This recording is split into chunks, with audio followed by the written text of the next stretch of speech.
nightmares. Oh! You will never find a more wretched hive of scum and villainy. We must be cautious.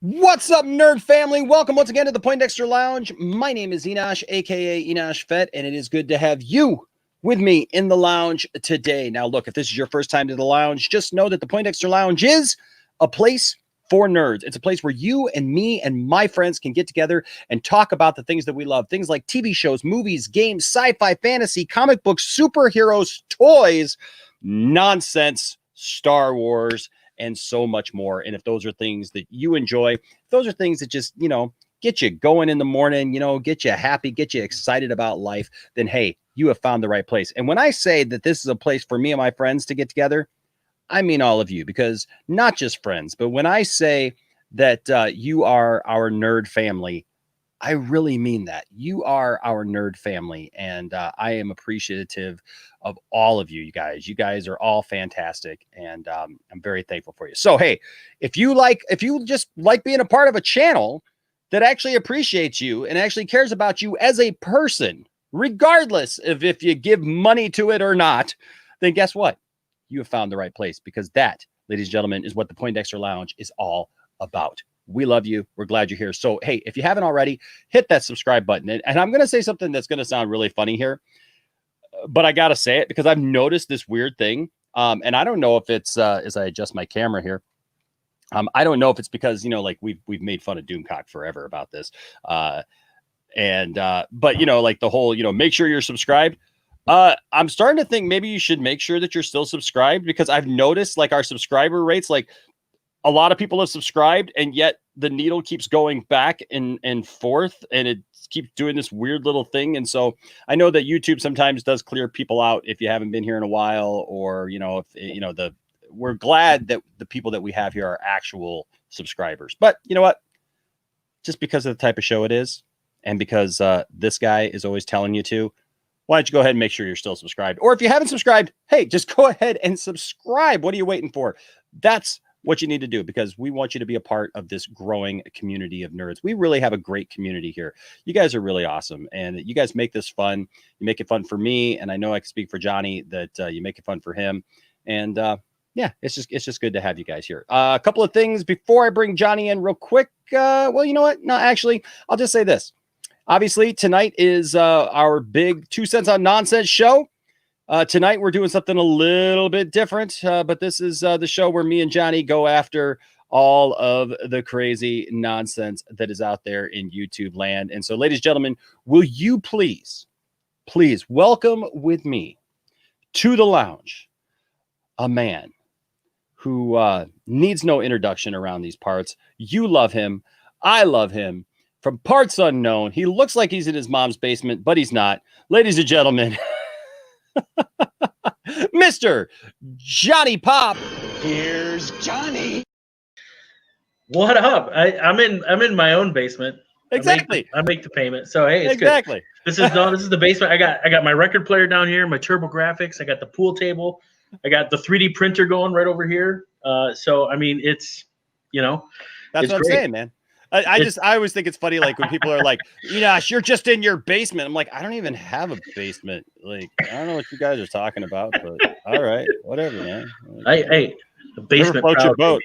Whatever floats your boat, right? Hey, exactly. So, Johnny, before we jump into our usual nonsense here right now, I do want to say hello to all of our supporters here at the channel. You guys are awesome. We're so very grateful to all of you. So all of our members, thank you guys. Remember, you can become a member, and it doesn't cost hardly anything. You get all kinds of cool emoticons. You get all kinds of fun stuff that you guys can use while on the channel. And look, if we get some more members, I can make this our next emoticon. right? So we don't have that right now, but like I think it's like we got to have like at least 3 more or whatever to get the next level of emoticon or whatever. But this one is out there. So you guys can use this, our little 2 cents on nonsense. I had this going before that. So, but you guys can use that during the show. Also the super punch. It's always fun. And we got a load of other ones that you guys can just have fun. And look, if we get enough subscribers, we can even make this an emoticon. Like it's perfect. Absolutely. So we got the oh yeah emoticon, which is always fun. And of course the I stand with Ray Fisher emoticon stuff. This would be a great emoticon right here. I'd love to make that. So yeah, so you guys, so that is there for you guys, and don't forget also, so not just our members, but also all of our Patreon subscribers. We're so grateful to all of you guys as well, and just thankful. And you know what? I still haven't put Goober on here. Goober, you know what? I gotta update this thing. I've had a little bit of a busy week, guys. Some of you may know that I mentioned it on the channel already. My entire family kind of had to go into quarantine. We got exposed because some people did not reveal to us the fact that they were, carrying, as it were. And so we're kind of doing what we have to do. Thank you to everyone. Last night at midnight, I was up at the hospital with the lovely Tiff-tastic. She is okay today. She's doing better. She was just having a hard time breathing, and given what has been going on here this last few days, we wanted to definitely be safe, and so our doctor said go ahead and take her in. So thank you guys for all the love and outpouring.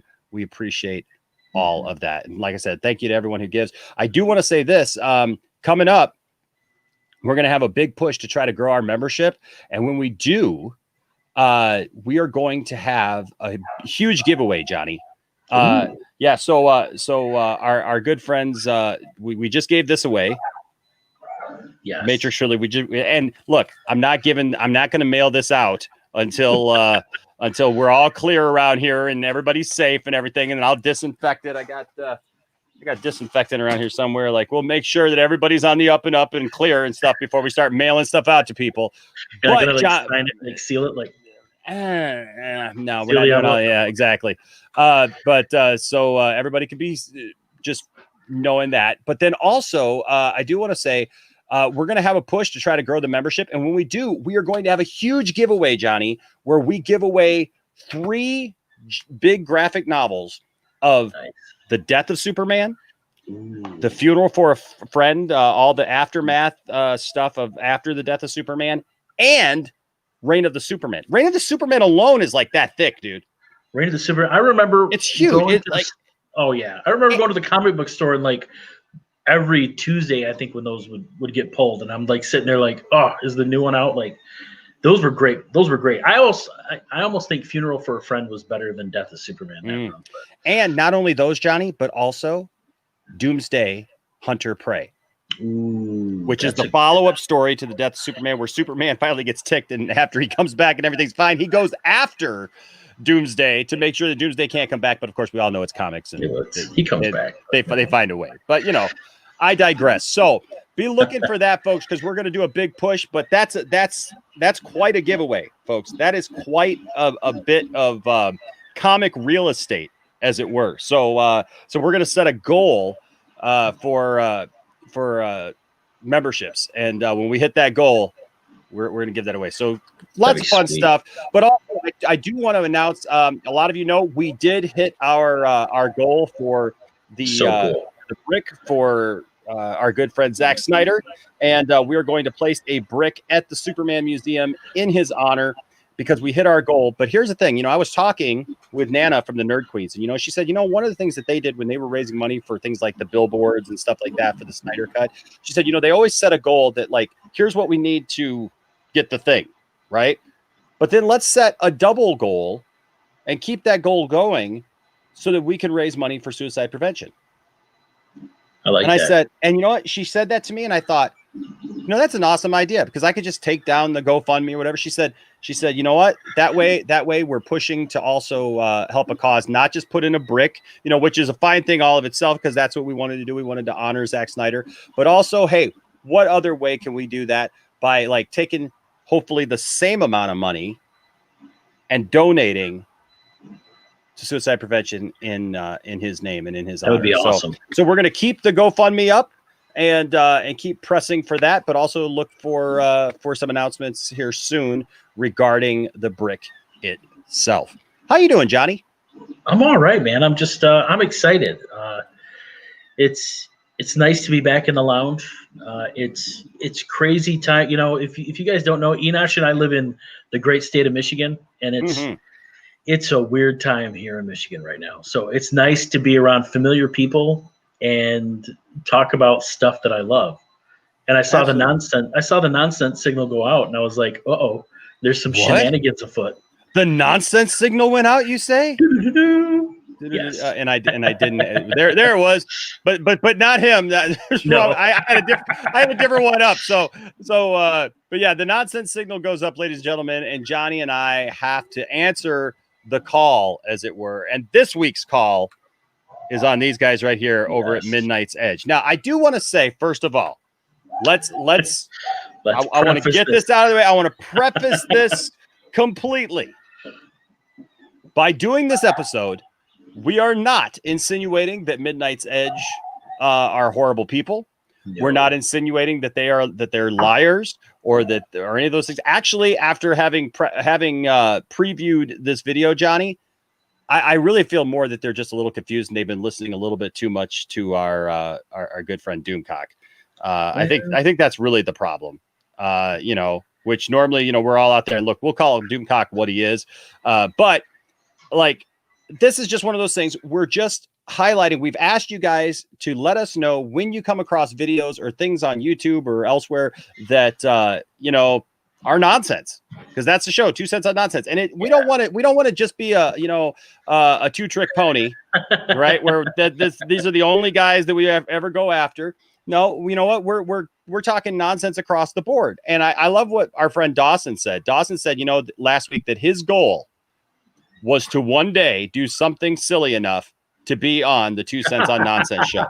And look, guys, that if I'm willing to, if Dawson does something silly, I promised him that if he did something silly enough, that I would definitely include him on the 2 cents on nonsense, not as a panelist, but as a focus. Wouldn't that be fun? So that'd be amazing. Absolutely. So what you guys all need to know is we do this tongue in cheek. We do this for fun. We're not attacking anybody. We're not trying to be mean to anyone. Okay. We are simply calling things the way we see them.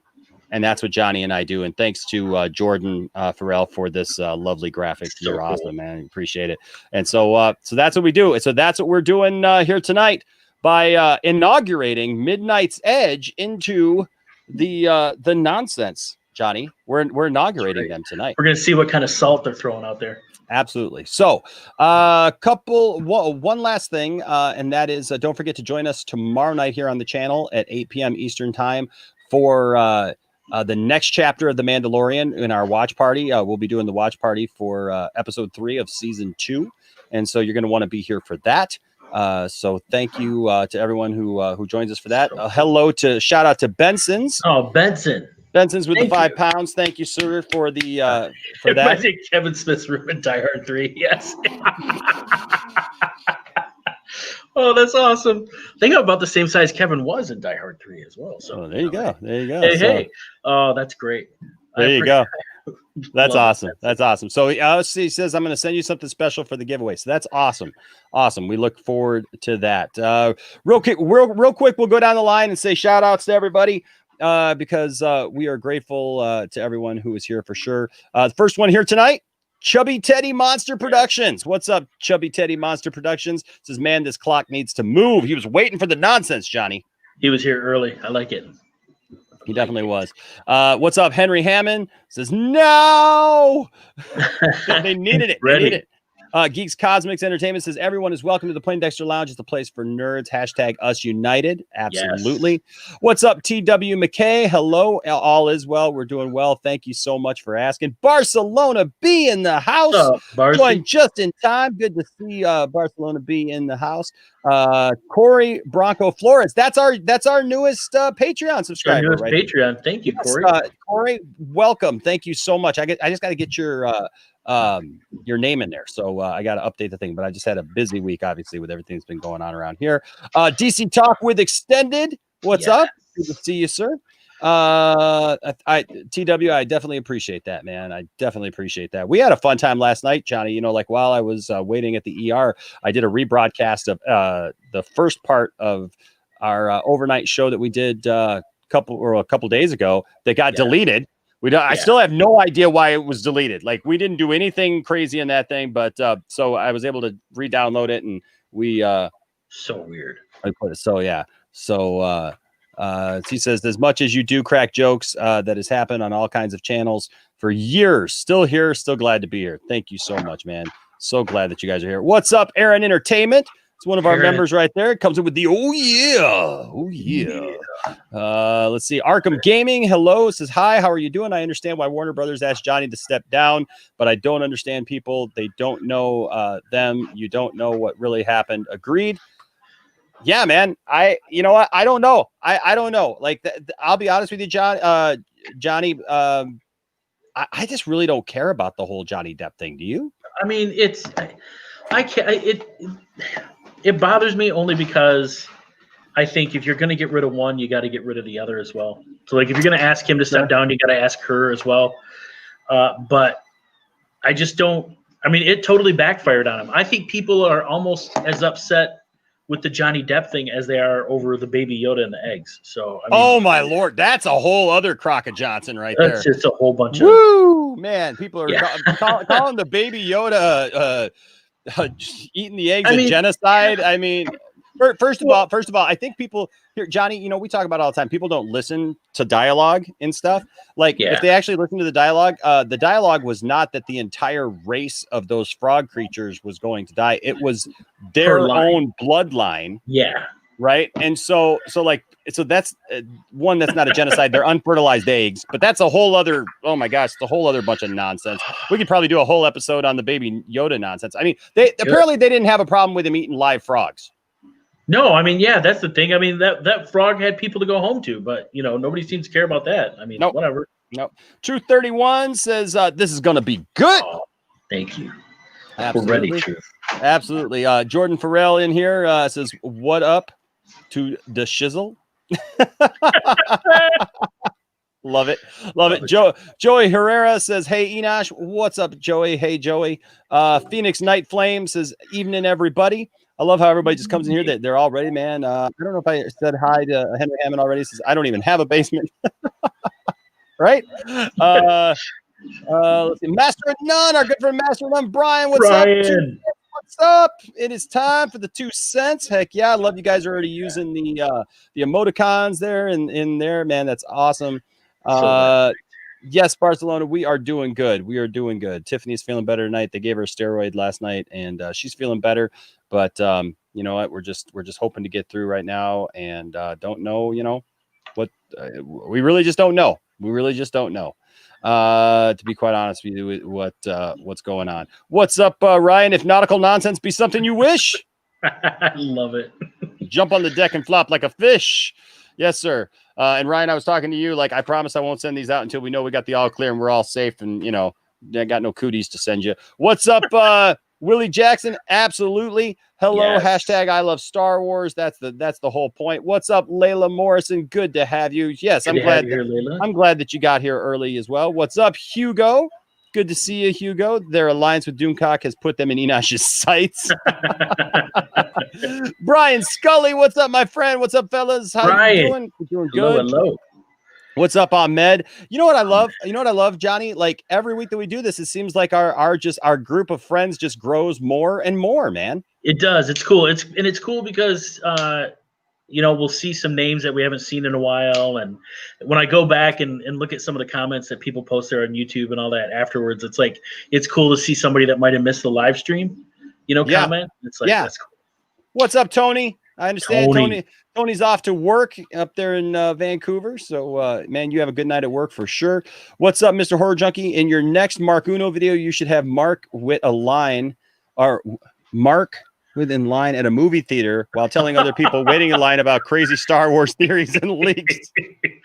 So, guys, I know we're here to watch the newest Star Wars, But it's been noted that Brie It's Larson. been noted. All right. I think we're caught up with everyone at least. Yes, we need more Mark Uno. Okay. I hear you. I hear you. More Mark Uno is on the way, Ahmed. The people have spoken, Enosh. The people have spoken, Johnny. And so we're going to definitely always give the people what they want. Now we got like all these little skit things that people are liking. Like, dude, PLW just hit it big this week. Everybody was like, we were on the stream the other night. We watched both episodes of our Poindexter Lounge Wrestling. You can actually find that here on the channel. There's a playlist for it if you haven't seen it. It's fun. It's me throwing a bunch of action figures at each other, and the outcomes are unscripted. And Tiffany and I, but we do commentary, and that was a lot of fun. And so people are like now clamoring for episode 3 of that. I'm just saying. So we're gonna have to give the people what they want, exactly. Right? People need stuff to laugh at these days. Absolutely. They need to be able to have fun. Absolutely, Johnny. All right, man. Well, I think, Johnny, that it is time. It is time to unpack some nonsense. Are you ready to go, Johnny? I'm ready. I enjoy the fellas over at Midnight's Edge, but I gotta admit I'm pretty interested to see what they've cooked up this week. Let's go. Good evening, ladies, and good evening, gents. I'd like to welcome you to this event. Whoa! I think we got a show. Oh, yeah, we got a show. We definitely got a show. Oh, yeah, there's a show. Now you want to get nuts? Come on, let's get nuts. All right, here we go. We're going to dive into new territory. I'm going to make sure to share the audio so that everyone can hear where we're going with this. So this is a new one, folks. This is Midnight's Edge. And so the Mandalorian might be erasing the Star Wars sequel trilogy. Ooh. Well, and Johnny, right after they put this one out, so I messaged you this one last week, and I told you about this one. And sure enough, man, I went back to go check on it today, and they got another one already, man, up called The Star Wars Universe is a Multiverse. Yeah, everybody's. I don't know how many times I need to keep saying this. What's up, Jason? How you doing, man? Jason. Good to see you, Jason. I don't know. And Ambassadorial Wing, heck yeah. He's up in here. He says, oh, good. I haven't missed anything. No, man. No, yet. You have not missed a thing, sir. So I just I feel like I always need to explain this, like, because I actually watched Rebels and that episode about the Veil of the Force, and it did not make it a multiverse, folks. It made it so you could travel to different points within the timeline in Star Wars, but it did not recreate new timelines. No, but did it? I can't. And Enosh, I've only seen that episode once. Mm-hmm. So did it allow you to permanently change things, though? Well, that's an interesting it's an interesting discussion, obviously, and I'm willing to have that discussion because obviously Ahsoka was saved, right? But that had already happened. But that already happened. Yes. Like, that's so. I mean, so when it happens, it doesn't change it. It already happened. I know it's yeah. I mean, but things get messy when you use time travel. We learned that from Doc Brown. I know. I agree, TW. It is weird to hear people call it the Veil of the Force.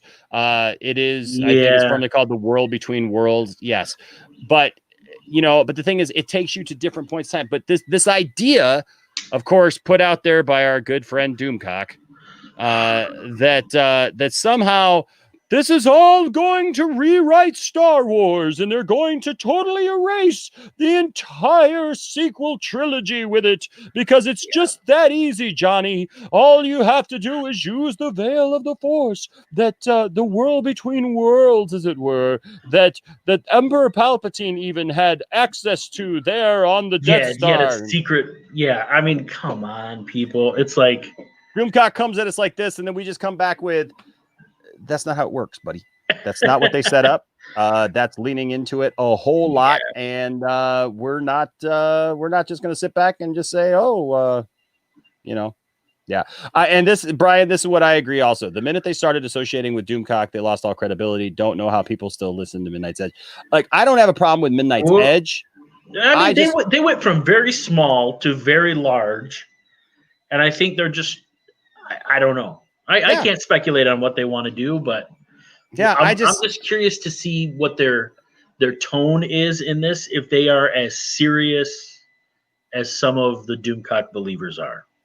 Oh yeah, see, Master None. It's almost like the next video that we have to do when we do Midnight's Edge again, because like they have a whole episode now about this multiverse idea, and it goes right back. Look, everything goes back to like Doomcock and Mike Zero with this whole, they're gonna make it like Disney or make it like Marvel, like they want to make it like Marvel, and it's like, no, that's not. Oh, anyways, we gotta jump into the video, but oh my gosh. Right. Barcelona says, I think it's funny he's still pressed about the sequels when everyone else has moved on. Oh Exactly. my gosh. Exactly. And Ambassadorial Wing says Enosh, quit it with the Doomcock impersonation. It's freaking out our cat. Make sure to subscribe. Look, I get, you know what? In 187, I understand that people, look, this is something obviously that has triggered people because there's people who feel very strongly about the sequels. They don't like the sequels, but you're being manipulated. You're being used. And that's why when you go to Doomcock's channel and people are giving him hundreds of dollars acting like he scooped something, look, I don't have a problem with the money. Like, look, people can spend their money however they want to spend it. And because every once in a while, Johnny, I get something that goes, you're just jealous because he gets money and you're no, that's not the point. The point is I feel bad for people who are being bilked out of their money and grifted because they think that Doomcock has somehow got some kind of insight into these things when he absolutely has none. Exactly. It's like somebody with a real affliction or a real disease back in the day buying that snake oil thinking it's going to help them out. Exactly. And it's just a screw job. And that's why, ladies and gentlemen, we are here to talk about the nonsense. So, hey, all respect to Midnight's Edge. We're going to watch this video and we are going to talk about it. So here we go with our very first Midnight's Edge video here on 2 Cents on Nonsense. I like the music. So do I. Music's sweet. Very Stranger Things. Oh yeah. This video is sponsored by Surfshark. Okay. Could The Mandalorian be setting up the gradual removal of Disney's sequel trilogy from... No. I mean, it could, but I'm going to say, I'll size point to no. No, The Mandalorian is not setting up. You know what I love, Johnny, is like all these video people, they're like, oh, The Mandalorian is going to set up, taking down the sequel trilogy. The Mandalorian is actually going to end up setting up Snoke and all. It's all speculation, folks. You don't know anything. It could not. Why don't you just enjoy it? You got to love when that is like what they go to, like right out the gate. Is it going to end it all, Johnny? Yeah. Is it going to bring it all? Are they going to waste the billions of dollars that they spent on the sequel trilogy just in one fell swoop to get rid of it? Yeah, exactly. Right. I mean, they're just going to go, our bad, move on. My money's on no. All right. But I could be wrong. Let's hear him out. Star Wars canon. We have previously reported on rumors that this could be the plan going forward. And I have previously reported that monkeys could fly out of my butt. Ew. Hey, there's an old one for you. It's an oldie but goodie for you, isn't it? I mean, what do you guys think? You guys are watching this stuff, right? So, I mean, yes, is anything possible, Johnny?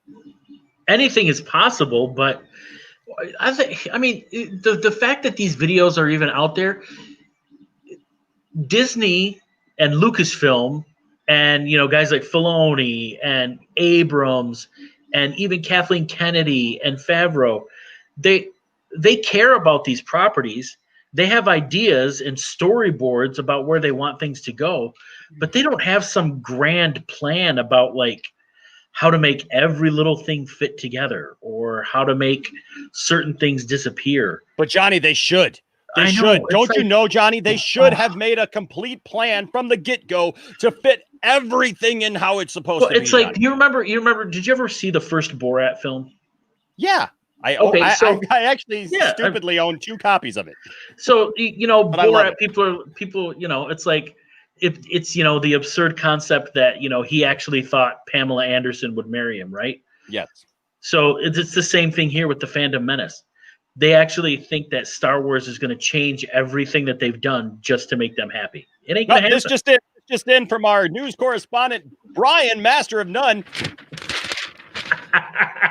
The only thing that The Mandalorian is setting up is the sequel trilogy. Yeah. Yeah. Nice. All right. And it is conspiracy. What's up, Dylan? And Dylan. hey, look at there, Dylan giving you the fist bump, Johnny. Giving you the fist bump. Why 2 copies of Borat? Because I thought that I had a copy, and then I bought it again for $5 at like the secondhand shop. So, plus, I mean, it's Borat. It's all right. It's a nice. I like. All right, so here we go. And now we have some early indications that this might indeed be what is happening. In I don't know this how. video, we will first recap the rumors and the detailed predictions derived from them. Okay. Before we explore the recent findings from The Mandalorian and assess whether or not this is a coincidence or evidence adding. Let's assess it.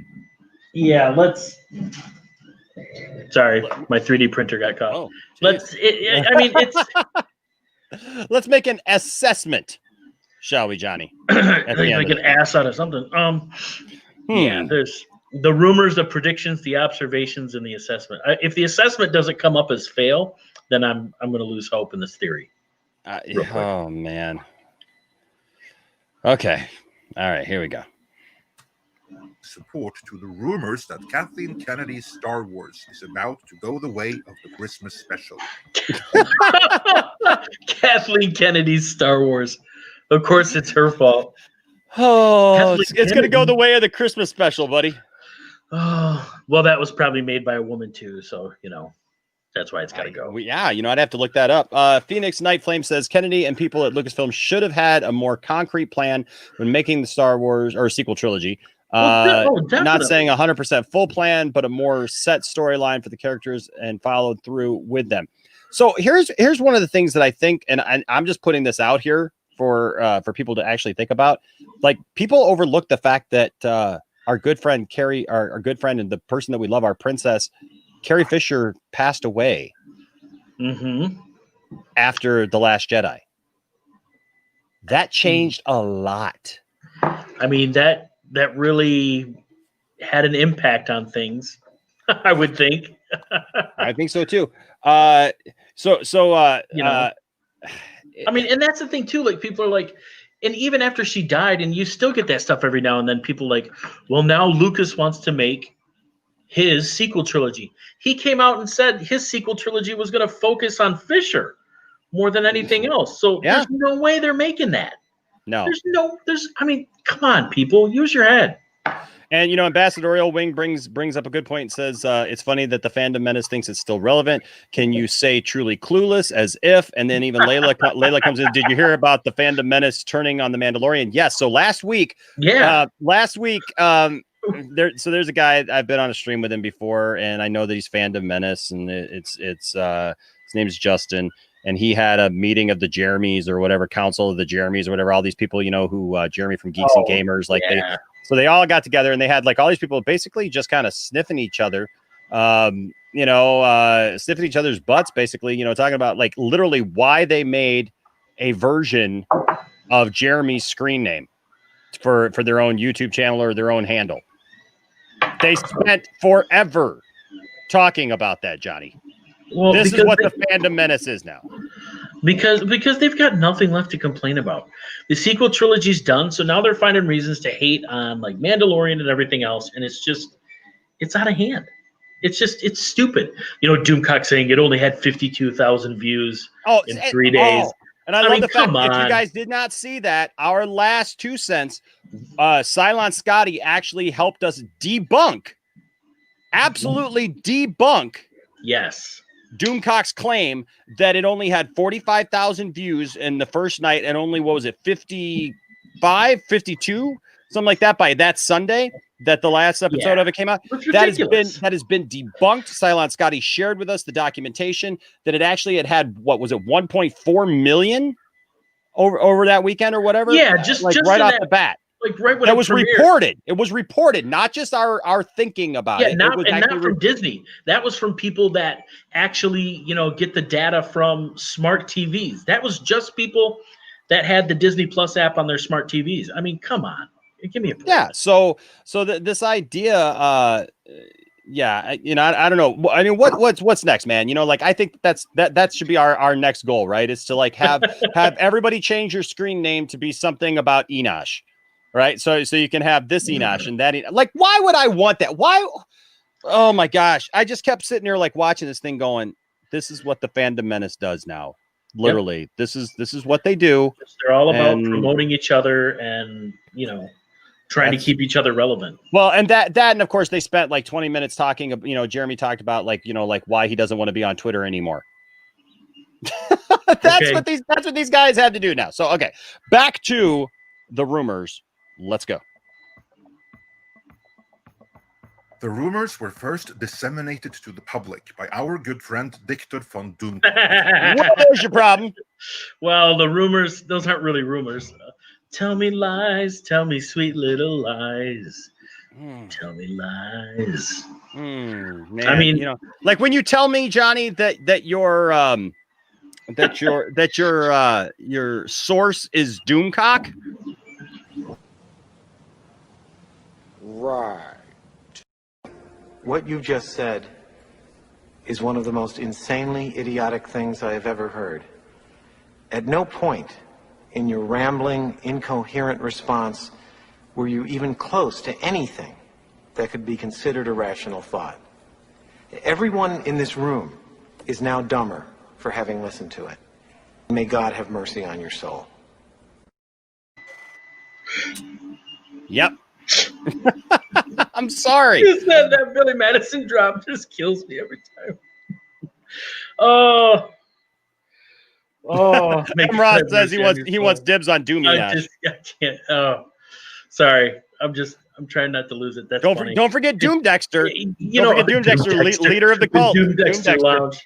Just giving you guys some some food for thought. Doom Dexter is out there, right? How about Doom Popcorn? Doom's Corner. Doom's Corner. Oh yeah, like that. Rumors. Okay. Exactly. So first of all, right off the bat, his rumors that are going to be part of his 4-part plan, this hypothesis here, we already know that the rumors are fake. Yep. So we got through that right there. So yeah, I saw that the other day. All right. Here we go. And they claim that the new regime at Lucasfilm are secretly planning on wiping Disney's sequel trilogy from they're wiping something. Canon. The alleged. I think that they didn't wipe good enough. They got some Klingons there. Or wait, wrong franchise. Sorry. Backdrop for this is obvious. Lucasfilm was a $4.05 billion investment for Disney, and in order to make a return on it, the Star Wars brand had to expand, both at the box office and in merchandise sales. Can we talk about the fact that they've already made their money back? They've made their money back more than they could want. I mean, can I just point out to you guys that so these figures that they're showing right here, these Black Series figures that they've got up here, what do we got? 8 figures, right? Yes. One of those is a peg warmer, which is the Rey figure. Yep. And I only say it's a peg warmer because once people got it, there was not a big, clamoring for it. You know what I mean? Like not everybody wanted it. Because some people have a Rey. Now I have, obviously one of these, but it's not like a top seller. I get it. The Kylo Ren was a hot item for the first few weeks because it had the newly crafted his new helmet and all that. His new helmet, right? That Mandalorian figure there, insane. You can't find that anywhere. It was so hard to find. And you know what? I would like to point out something. Thanks to our good friend Aaron Baldbeard, we gave away a free Mandalorian figure here at the channel. So there you go. But that Mandalorian figure there, extremely hard to find, especially at first. They've since kind of calmed down, but that was months ago, like literally a year ago, Johnny. It was insanely hard to find. Like that sucker was going upwards $50, $60, $70, $80. And then God forbid the carbonized version. Oh my Lord. yeah. That was soaring up there. That Sith Trooper right there. Sith Trooper was a hot item. The off-world Jawa was kind of like a middle of the road kind of thing, you know. It was just what it was. That Stormtrooper there though is the highly armored and accessorized Stormtrooper, which you know, was a little harder to find. The Seventh Sister was from the game. Yep. And was therefore highly sought out and has become harder and harder to find.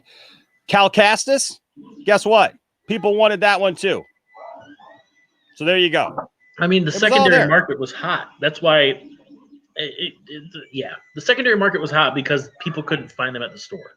Yeah, and the thing is, now Jeff, they are finally available.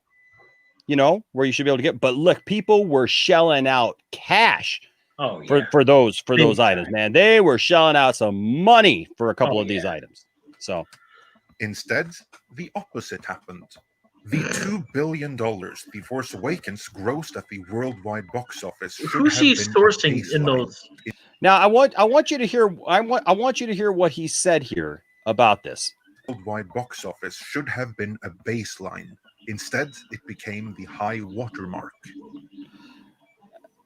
So, Johnny, look, I get it. Marvel bucked everything, and they've got 20 movies, and they told a 20-some movie overarching story arc, but not every movie was like, not every movie made $1 billion, right?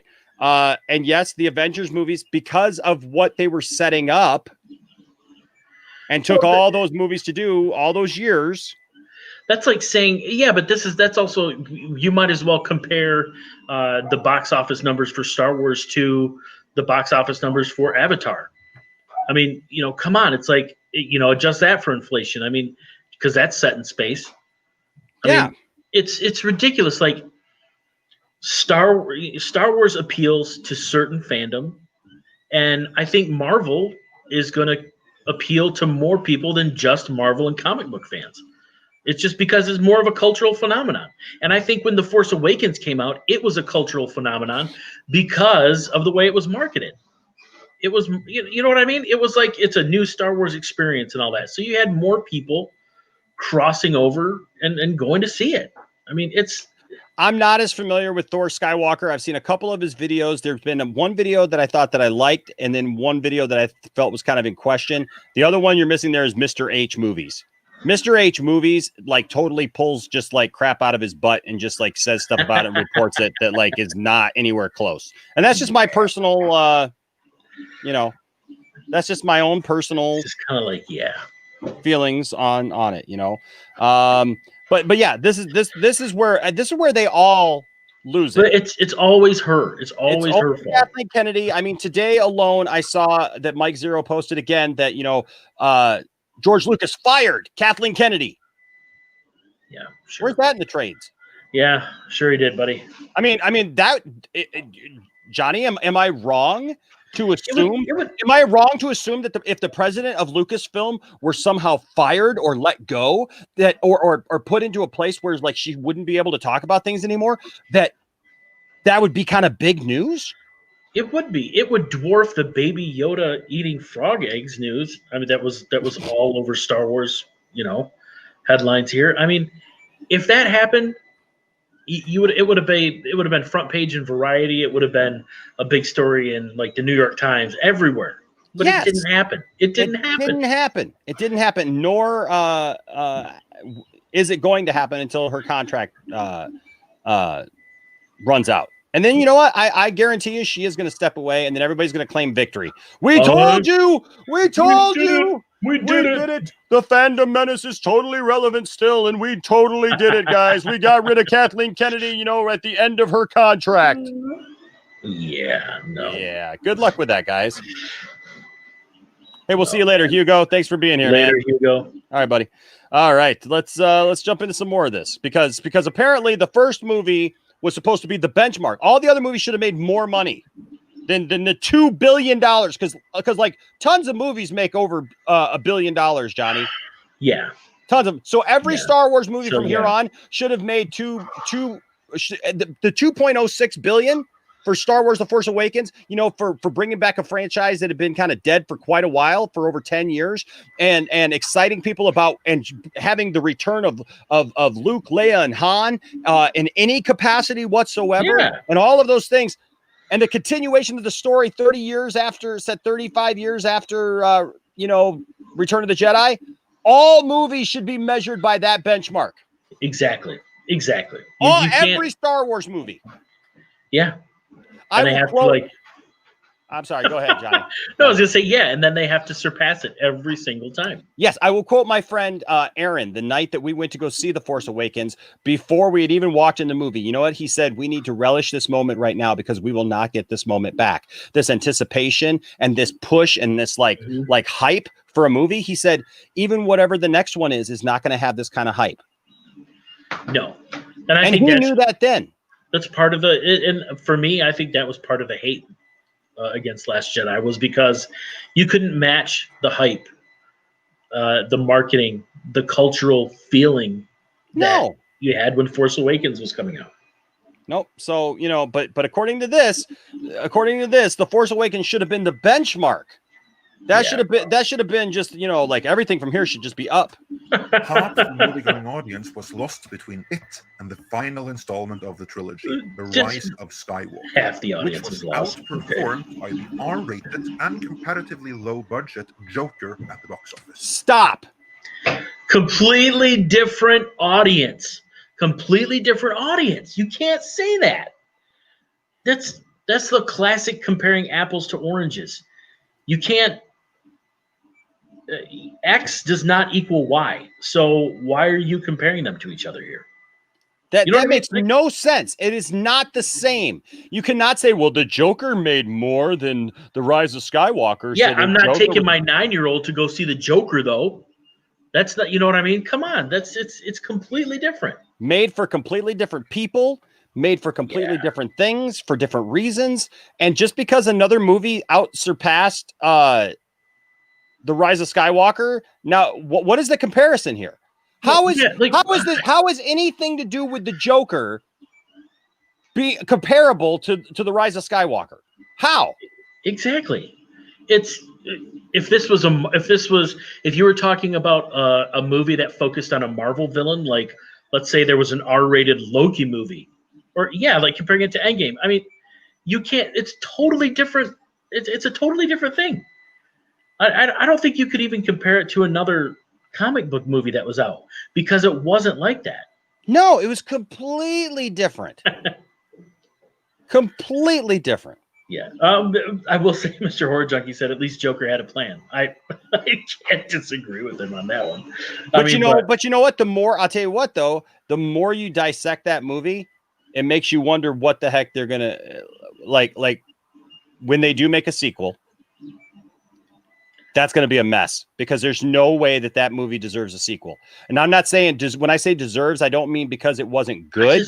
I mean that movie doesn't deserve that to happen to it, to bring it down by making a sequel to it, because you're going to undo what you sought out to do. Because I think that movie gets in your head. That movie does things like, but the thing is, people misjudge this movie as well. Johnny, I still get emails and comments from people trying to tell me that the Joker is a retelling of the Killing Joke. Oh, just only because of the comedian aspect. Yes, but okay. As someone who lives and breathes some Batman, no, it's not. It was influenced, I think, in part by the Killing Joke, but Barcy, I'm right there with you. Like, I don't want a sequel to that movie. It's too good. I think it stands on its own. If there is a sequel, I'll see it, but I don't think it needs it. No. You know what I mean? Well, and here's the thing, guys, and I've said this so many times, but like, here's the thing. I literally had people trying to tell me that I didn't know DC Comics because the Joker's real name in The Killing Joke was Arthur Fleck. It could be that. It could be something else. They right? never revealed what the name of the Joker was in The Killing Joke. That's the whole point. So for everybody who came at me and said, "Oh, well, you just don't know comic books because like that's his name." No, that's not his name. That is not what they said. That is not what this is. And I listen. I've gone on record, Johnny, several times with the Joker to say this. You really want to have your mind blown? Think about this fact for just a minute. I don't think that Joaquin Phoenix, that his character Arthur Fleck is really the Joker. Exactly. For a second, I don't think that. You know why? Because every time in that movie something good happens to Arthur Fleck, it's always fake. It's always a figment of his own imagination. Anytime something goes in his way, in his favor, anything like that, it's always, whether it be the girlfriend, whether it be like things going well for him finally, you know, like with the comedian stuff, whether it be him being, you know, it's never real. Even at the end of the movie, he's lifted above everybody's shoulders, right? Everybody's like praising him and giving him praise in the streets. A killer, a murderer, somebody who killed a guy on live TV, and they're holding him up, right, to the heavens. And then what's the last scene? What's the last scene, Johnny? Oh, he's back in there talking to a psychologist or whatever. I mean, that's interesting, isn't it? It's not. Yeah, yes, it's not The Killing Joke. That's just. Thank you, Dylan. Exactly. It's not The Killing Joke. It is a take and inspired, some parts of it inspired by The Killing Joke. But the thing is like I said, it's to compare it with Star Wars and say that just because this movie did well, that Star Wars should have easily beaten it. It wasn't even meant to do that well. No, I know. I mean, just because you like Star Wars doesn't mean you'll like DC villains, or just because you like DC villains doesn't mean you'll like Star Wars. I mean, it makes no sense. Golly, dude. That's a stretch. That's just a horrible stretch. This hypothesis is falling apart so far. Star Wars has a new sheriff in town in Jon Favreau. And Jon Favreau? Really? You even got to say his name wrong the way that Doomcock does?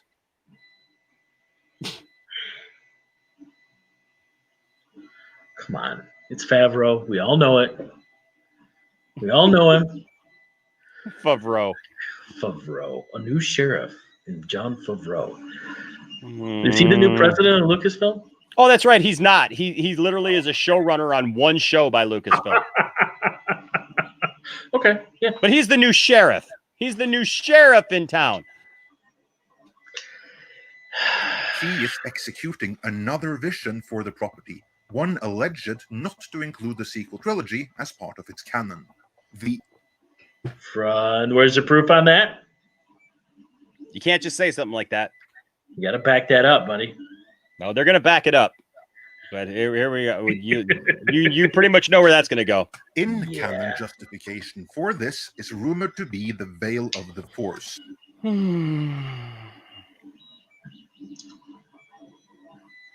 I tire of listening to this droning on about the Veil of the Force. Oh my gosh. Oh my gosh. Is everything going to come back to the Veil of the Force now? That's just what's going to happen, dude. Is everything is just literally. Oh, what we want Ahsoka to now be the last of the Jedi and take over after. Oh yes, Veil of the Force. Veil of the Force. We want Luke. We want young Luke to live in forever. Yeah, and be Return of the Jedi Luke forever. Veil of the Force, baby. I mean it. Favreau. Yeah, that's great. Favreau. Oh my gosh. Oh, that's just so wrong. But TW, like, even if it is his accent, what's Doomcock's excuse? Because Doomcock calls him Favreau as well. it feels disrespectful, but whatever. I mean, I can't speak for him, so but why go back to the Veil of the Force? All he's doing is so far he's just rehashing Doomcock's theory about the Veil of the Force. That is literally what this is. It's like they carbon copied the script from a Doomcock video, and they're just like Favreau and and Veil of the Force works for everything. But our own sources were able to provide further details on how this removal would be achieved in practice. So hold on. Sources. They've got their own sources. Doomcock has his agents and his sources and his undercover, secret agent guys. And apparently now Midnight Edge does too. Now here we go. Okay. Which we first reported on back in July. You didn't first report on it. You reported Doomcock's version. But you haven't proven anything though. But you still haven't proven anything. There's no. I mean, there's nothing is pointing towards this. Oh, wait. This just in, Johnny. There is actually going to be a new Star Wars TV show on Disney Plus. New Star Wars TV show on Disney Plus. Really? It's called C-3PO After Dark. Oh, we have official merchandise from C-3PO After Dark. Are you ready? Yes. This is all based on the 1977 Topps card, action card from that line from the original Star Wars. It's called C-3PO After Dark, and here is some of the first original merchandise to come from it right here. There you have it, folks. It's a tale of C-3PO getting to the point right away. And retelling some of his greatest classic stories, but with more of a point involved in each one of them, and kind of like erecting a whole new storyline, and like it's going to be its own storyline, and it's going to be it's going to be hard to do. It's going to have an amazing finish too, is what I heard. Yes, it's going to be hard to do, but you know what? They don't call him Goldenrod for anything. He's definitely going to be bringing. Dear Lord! There you have it. You heard it here first, folks. I reported it. So when it doesn't happen in 2 months from now, just like their thing hasn't happened and they have no proof of, except for I actually have proof, man. I got actual merchandise from it. So there you go. That's just. According to our sources, the plan for removing the sequel trilogy from canon is not to make any kind of explicit statement to that end. They won't admit it's no longer canon for a long, long time down the line. Okay. As doing that would be too great and too public an admission of failure. Yeah. Instead, the plan is to simply not address the sequel trilogy and effectively pretend it never happened. Why? You mean by making more toys, like they're still doing? I mean, or what are they going to do? Are they going to rip Galaxy's Edge apart? I mean, what are they going to do? I don't get it. Well, we're going to get into that in just a little bit here in just a second, because that might be some of what they suggest, Johnny. I'm just saying they might have some actual suggestions as to why. Because okay. Along with their proof, right? Yeah, of course. Okay. Of course. Yeah, so hey guys, make sure that if you're here that you hit that like button and subscribe. Yes. Subscribe if you haven't already. All right, here we go. Rather than going forward from the sequel trilogy, they will instead map out the era in the immediate aftermath of the original trilogy.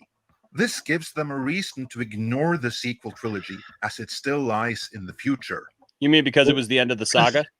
Yeah, they don't need to tell those stories because they've already been told. Those are later down the line. We already know that we're getting the High Republic, which is going back before episode 1. And we know that we've got this whole thing now on Disney Plus with we already know that we've got this like right after Return of the Jedi, but that doesn't mean that's going to be the last thing they ever do. No, exactly. What was that? Was that a shimmy? I said, Jiminy, this is just like, what do you do? Like, how does he even? Because then what'll happen is when the female-led series comes out, and when the Boba Fett series comes out on Disney Plus, and and who knows what else, if there's a Solo in there or not, then they'll say, see, they're ignoring the sequel trilogy. It's like, no, they're not. They've got 35 years of time. They could tell stories in between here. They've got stuff that was going on in between. Like, come on, man. They're not ignoring it. They're just telling you stories that you haven't heard yet. More merchandise, by the way, that goes along with the C-3PO series. The actual Croc of Johnson.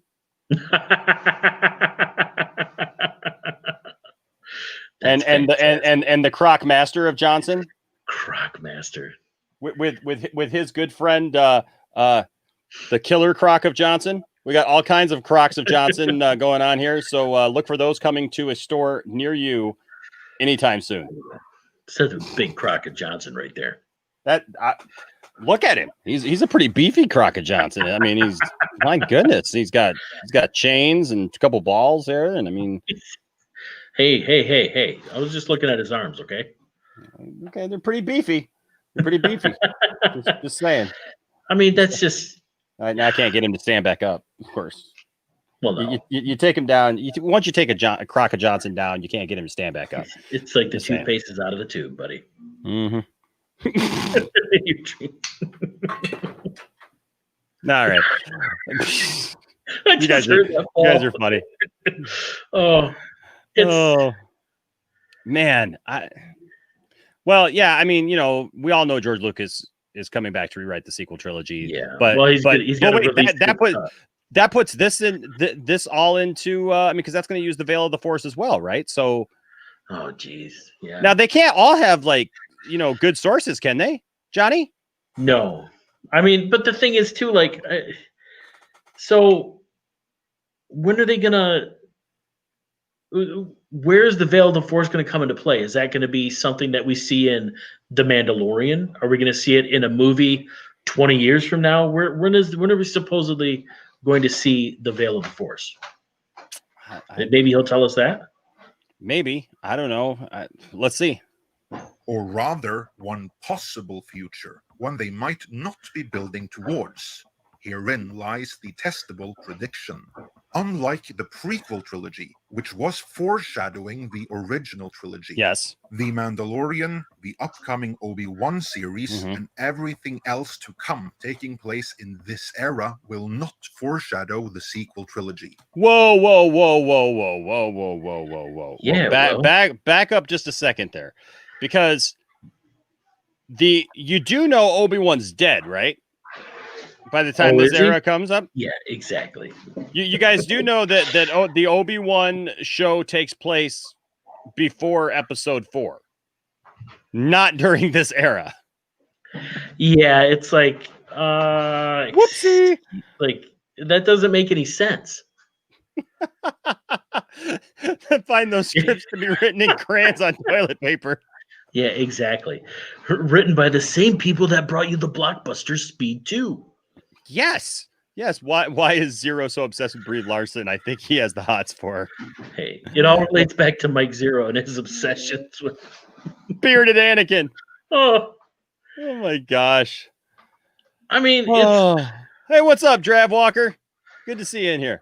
Yeah, I mean, this is. I was gonna say, oh, geez. Let's see where else he gets this wrong.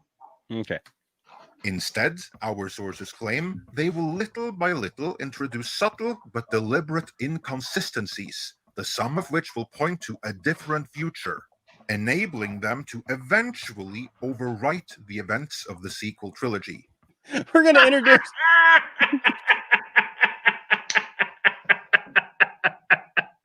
Oh, okay. Yeah. They're playing the long game here, huh? Yeah, I mean, until it's been so long that everyone just forgets that the sequel trilogy happened. The first of these subtle hints was Baby Yoda, or excuse me, the child eating the frog eggs. Because those eggs would eventually have grown up to be people that helped Rey. Yes. Oh my gosh. Each one of those now eggs they will now can't be help. introduced. Will now be introduced as someone who helped Palpatine come back to life. Well, my sources tell me that the sequel trilogy was all a snow globe dream, in a snow globe toy that the child was playing with on the Razor Crest. Oh, so what if the entire sequel trilogy is actually, Johnny, the dreams of the unfertilized eggs that Baby Yoda ate? You just blew my mind, And each part of the sequel trilogy died a little bit more with each egg that he ate last week. Oh man, they're going to be dropping these subtle hints. And they're gonna drop enough inconsistencies, ladies and gentlemen, over the years. Yes. That eventually it'll overtake the entire trilogy. Talama Parkway, baby. It being relegated to a parallel timeline that never happened. My head hurts. A parallel timeline that never happened? How do you know? Like, oh my gosh. Talk about some speculation, some wishful thinking right there. Oh my gosh. Oh. In other words, if these rumors are accurate, and they're not, but if they were, spoiler alert, they're not. Expect any kind of foreshadowing of the sequel trilogy, but rather subtle inconsistencies that conflict with it. You notice what they did here is they've set themselves up, ladies and gentlemen, to be able to, for the next few years, just be able to say, see how this was inconsistent? See how this was inconsistent? See how this was inconsistent? This was inconsistent. They're not going to tell you that it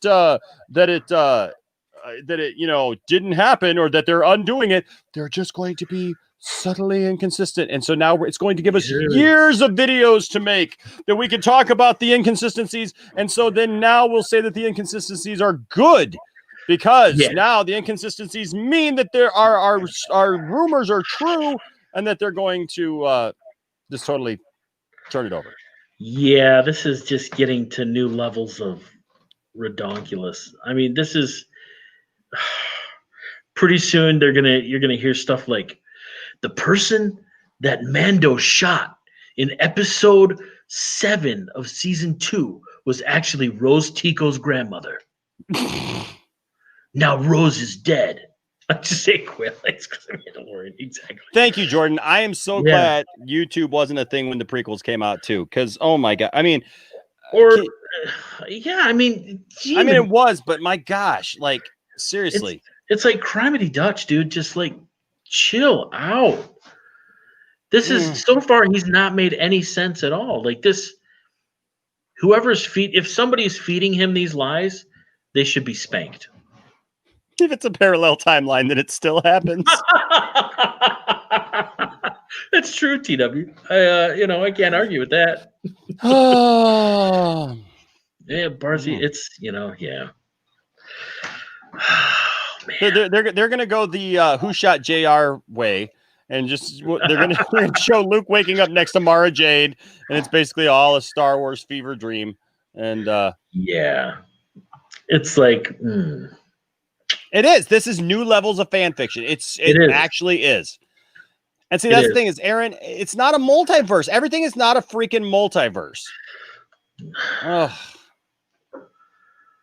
No, and it's not like the multiverse thing is something that somebody just came up with for DC or something like that. Like these different, iterations of these characters have always existed. Now they're just going to bring that to the screen. Yeah. Well, see, Johnny, that's the thing, right? Is that my gosh, I don't know, man. Oh yeah, who subs to this, man? This is Johnny. I think he might like being spanked. He might. Yeah, their source might like it. Spank me again. Oh my gosh! Precisely. This is a Crocker Johnson. This is Christopher. Hot croc. Well, look, they're not going to get themselves into one of these things. It's like in Terminator when John Connor sends back his dad, Kyle Reese, to make love to Sarah Connor to become pregnant with John Connor, right? Like this is just, oh man. Oh man. Well, so that's what I was going to say. So, see, the thing is like the reason why they keep saying multiverse here is because they're trying to hit keywords. Because right now the multiverse thing is a big thing in the DC universe. It's been talked about a lot because of the new Flash movie that's coming out. Also, we know that Marvel is adapting some kind of multiverse, given with their Doctor Strange property.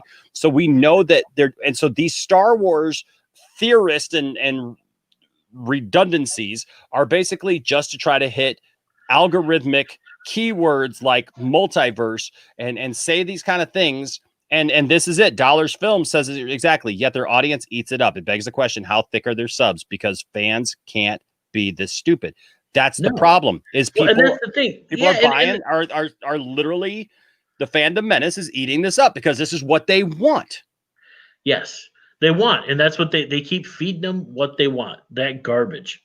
Well, yeah, you're not far from being right there, Henry. I mean, and if you read the comments, some of them are like people that stumbled on the video. They're like, "Are you crazy?" I mean, his sources, Doomcock. That's it. How is Doomcock a source for anything? Well, that's the thing. I mean, Doomcock's a source for. I tell you, he is a source for how to hit on the right thing to get some views and to make some money, if that's what you're after. I mean, and I think that's what they're doing, is they're trying to just piggyback on that, because they're like, well, if his ridiculousness can keep him at the top of the food chain here, then why not us? Man, oh man. I'm sorry. People are sending this stuff now, Johnny. So I'm gonna go back to this and hit play while I download this other stuff. You got it. Now, with that established, let's see. That's established. In the Mandalorian. Hold on. So just so everybody knows, that was all the setup to establish whatever it is. Johnny has completely checked out. Sorry, I'm just trying to listen to this and like you can't. How do you like? They set it up. Really how does he take himself seriously? Johnny, didn't you see they just set it all up, buddy? Whatever. He's so full of it. Didn't you just hear everything that they just set up, Johnny? Yeah, exactly. So now he's going to move on to the next part of his thesis, where he slowly draws everything and puts it together. You know what? I bet, and I haven't seen this, but I bet now he's going to move into, here are pieces where I can show you that they're going to ignore the sequels. Maybe. That's quite possible. I mean, I wouldn't put it past them. But I just got to say, like, I love the fact that basically they set up all this time. And he says, this sets up our thesis. Like, there is no setup to this, Johnny. What did they set up? They didn't set up anything. They didn't set up anything. That's the problem. And then, and TW, I'm trying to print another power ring for my son. And it was taking too long and it broke. So it's all good. Jeremy says I'm losing brain cells. It is, because it's I just don't get it. Like, they cannot be this dumb, but maybe they are. And I'm not trying to rip on them. I'm saying the fans, because there's no way they believe this theory. Well, Johnny, I'd like to, this is about a good time before they actually go into what they're going to talk about, because they've spent 4 minutes, setting it up. At this time, I'd like to go now and talk about our sponsor for this episode of 2 Cents on Nonsense. Johnny? Yes, Johnny, do you ever experience some kind of, anal stoppage? Sometimes I do, yes. Yeah, maybe a little, compactness, down in your trash compactor. Yes, all the time. Johnny, don't you wish that there was something that you could take that would set you free and just like Luke fell from the ceiling of that Wampa's cave and allow you to unsheath your laser sword, as it were? Yeah. Well, now you can. Why stay stopped up with possible hemorrhoids when now you can take Doomcalax? Doomcalax, When you have to go but can't. Trust Doomcalax. Ooh. I love it. Thank you, Ambassador, for that. Appreciate it. Thank you, Ambassador. That was great. Oh my gosh, Doomcalax. All that salt. That's the problem is you take all that salt, man. You're going to get stopped up. I'm just saying. You're going to get stopped up with all that salt. You're going to get backed up. The observation. Here we go. Yes. So, yep. This comes to us from Bounding into Comics.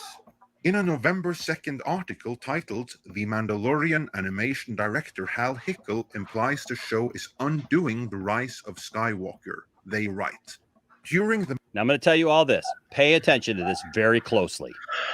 Because listen to the great chasms they have to jump over to get this to work. Mandalorian Season 2, Episode 1, The Marshal. First of all, they spelled it wrong. Yeah, they did. 1L. An astute fan discovered that during the flashback scene showing the destruction of the second Death Star, yes, the text around the exploding Death Star reads, yes, little does Luke know that the Galactic Empire has secretly begun construction on a new armored space station even more powerful than the first dreaded Death Star. That is absolutely true. Yeah, that was in the text around.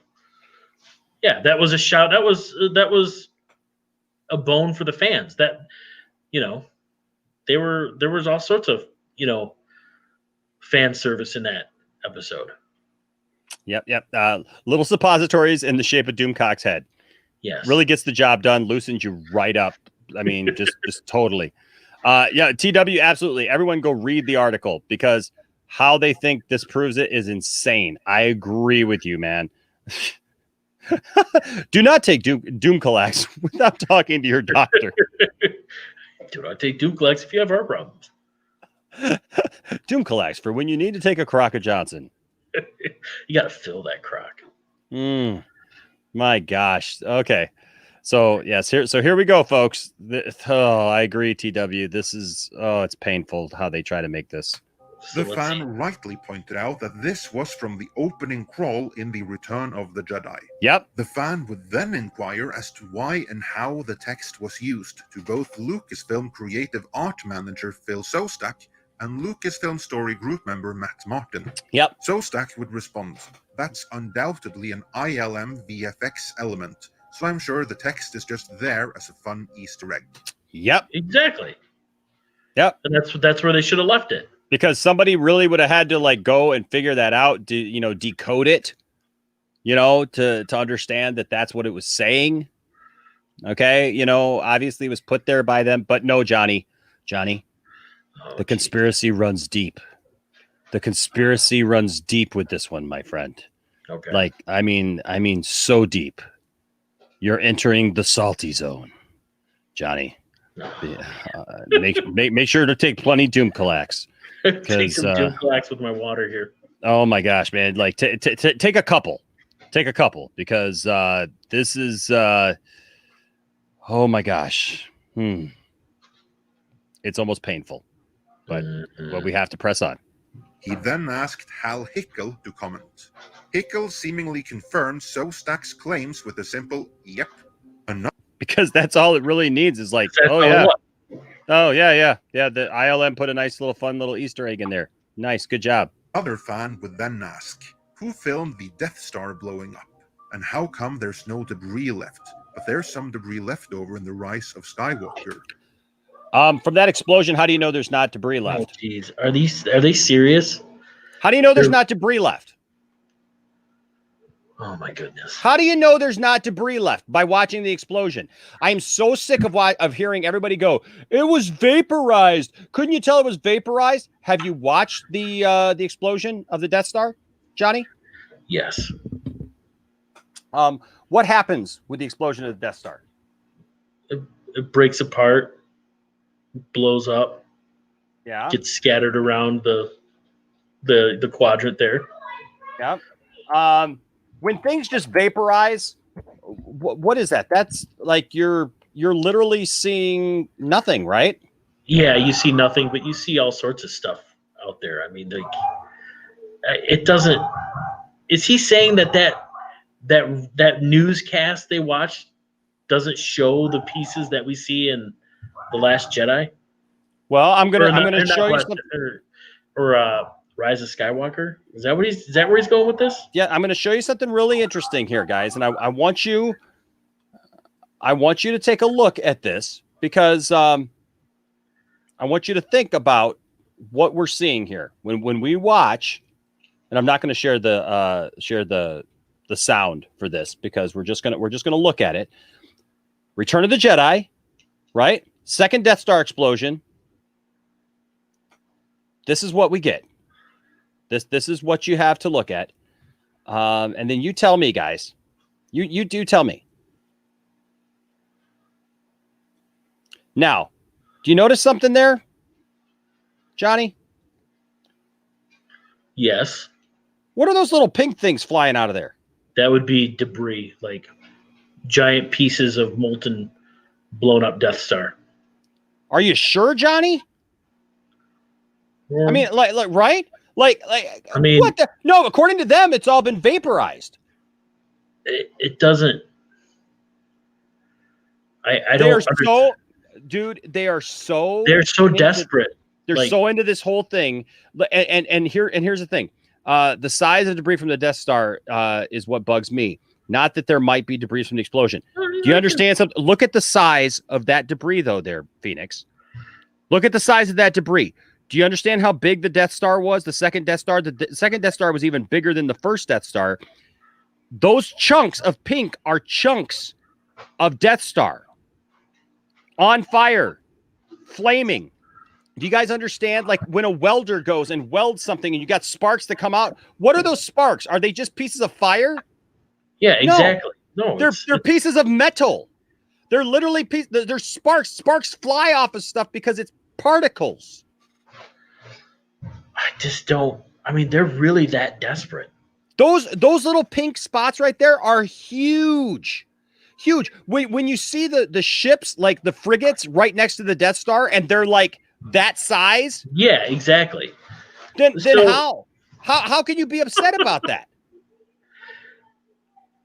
Wow. This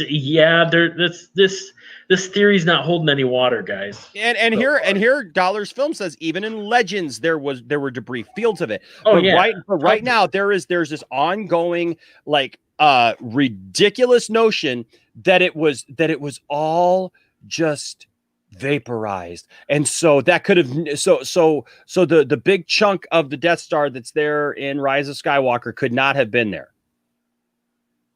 It doesn't make any sense. It's not holding up so far. Nope. Nope. Like I said, Layla put it. Like I said, grifters. Yeah. This is all all a bunch of stuff to make it seem like something is one way, and if they keep saying it long enough, here's the problem: if people keep saying that, well, this is the way that it is, right? That this is the way that it is. Look, Alderaan. What did Alderaan turn into? Did Alderaan just vaporize? No, it turned into exactly. It turned into a freaking asteroid field, yes. Right? That they came out into. That wasn't on the maps. Stuff just doesn't blow up and just not exist anymore. Yeah, that's not how it works. Gosh, darn it! I'm getting angry about this, Johnny, because people like act like they they want all this proof and they want to like put down everything because this couldn't happen, that couldn't happen, this couldn't happen. It's called the laws of freaking physics. It didn't just vaporize because it exploded. No, and I mean, there's no oxygen out there for it to burn. So yeah, I mean, well, they don't have a problem with that, Johnny. They don't have a problem with the fact that we're seeing a giant fireball here, which I mean, it had oxygen in it. It had plenty of oxygen in it, right? There, but then it's all going to disappear here. So it's like, it's just they're so desperate. But I'm just saying, look at those chunks. Look at those chunks flying out of there. What is that, Johnny? If it's not huge, huge, huge pieces of debris. I mean, and here they stop. They burn out, right? Because that's what happens when stuff. I mean, look. You could even go back as far as when they're coming out of here, right? Yeah, exactly. So yes, this is fire. But look, there's chunks there, even pieces of metal. Yeah, so like, why do they have this? And look how close they are to the planet. I mean, do you see? I mean, look at this. Look at this, Johnny. You go back here where it's still intact, right? And look how big the freaking Death Star is. Yeah. And then you see those chunks. I'm sorry. Like, look how big. Like, this one's even got a little dot there, man. I can see it right there in the middle. Like, and yet their evidence is saying that it was vaporized. So then that's one more thing that points to the sequel trilogy not happening or being in a parallel universe.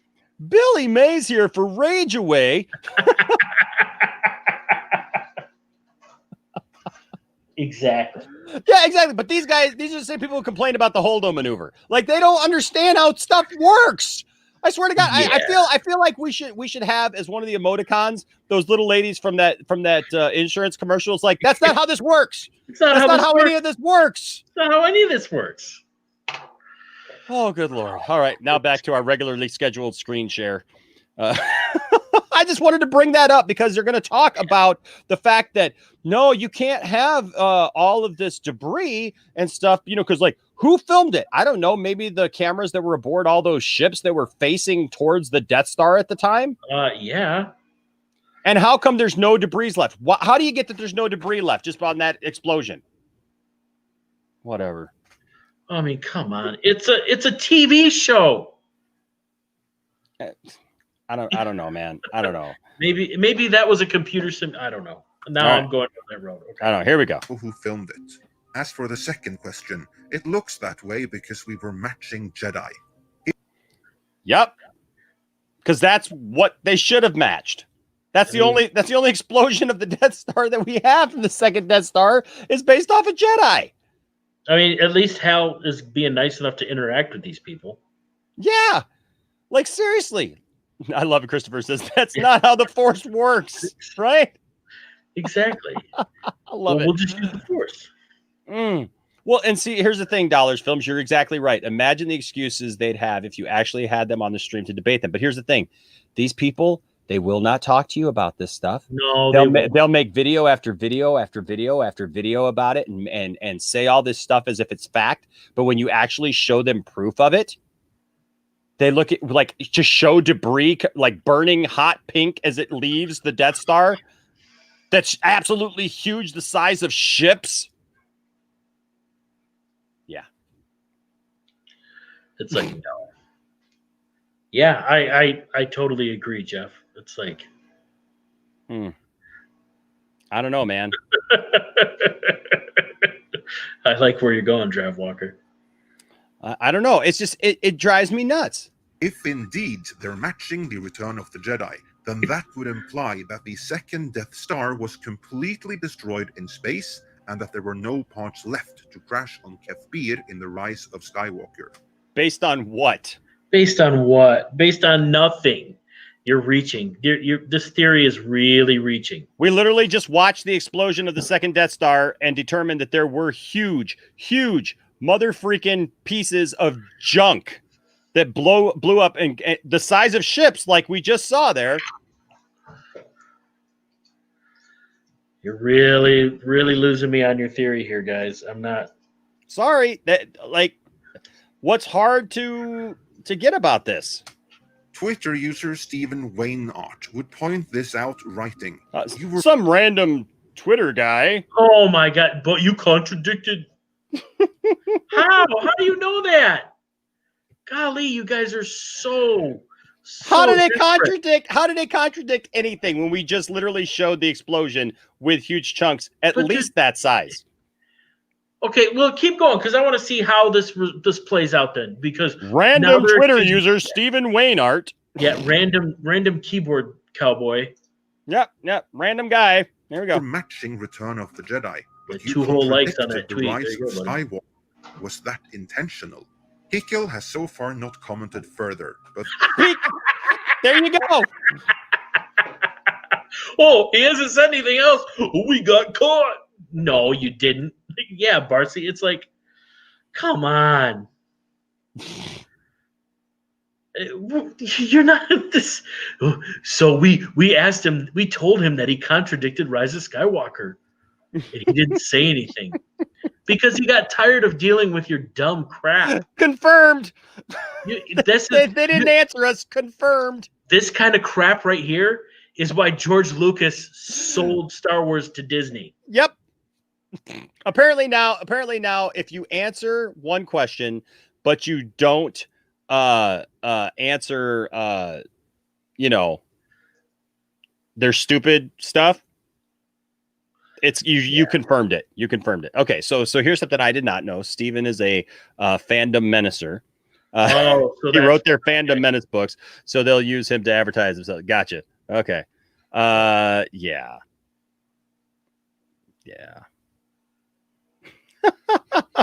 I love it. Walton's initials are literally SJW.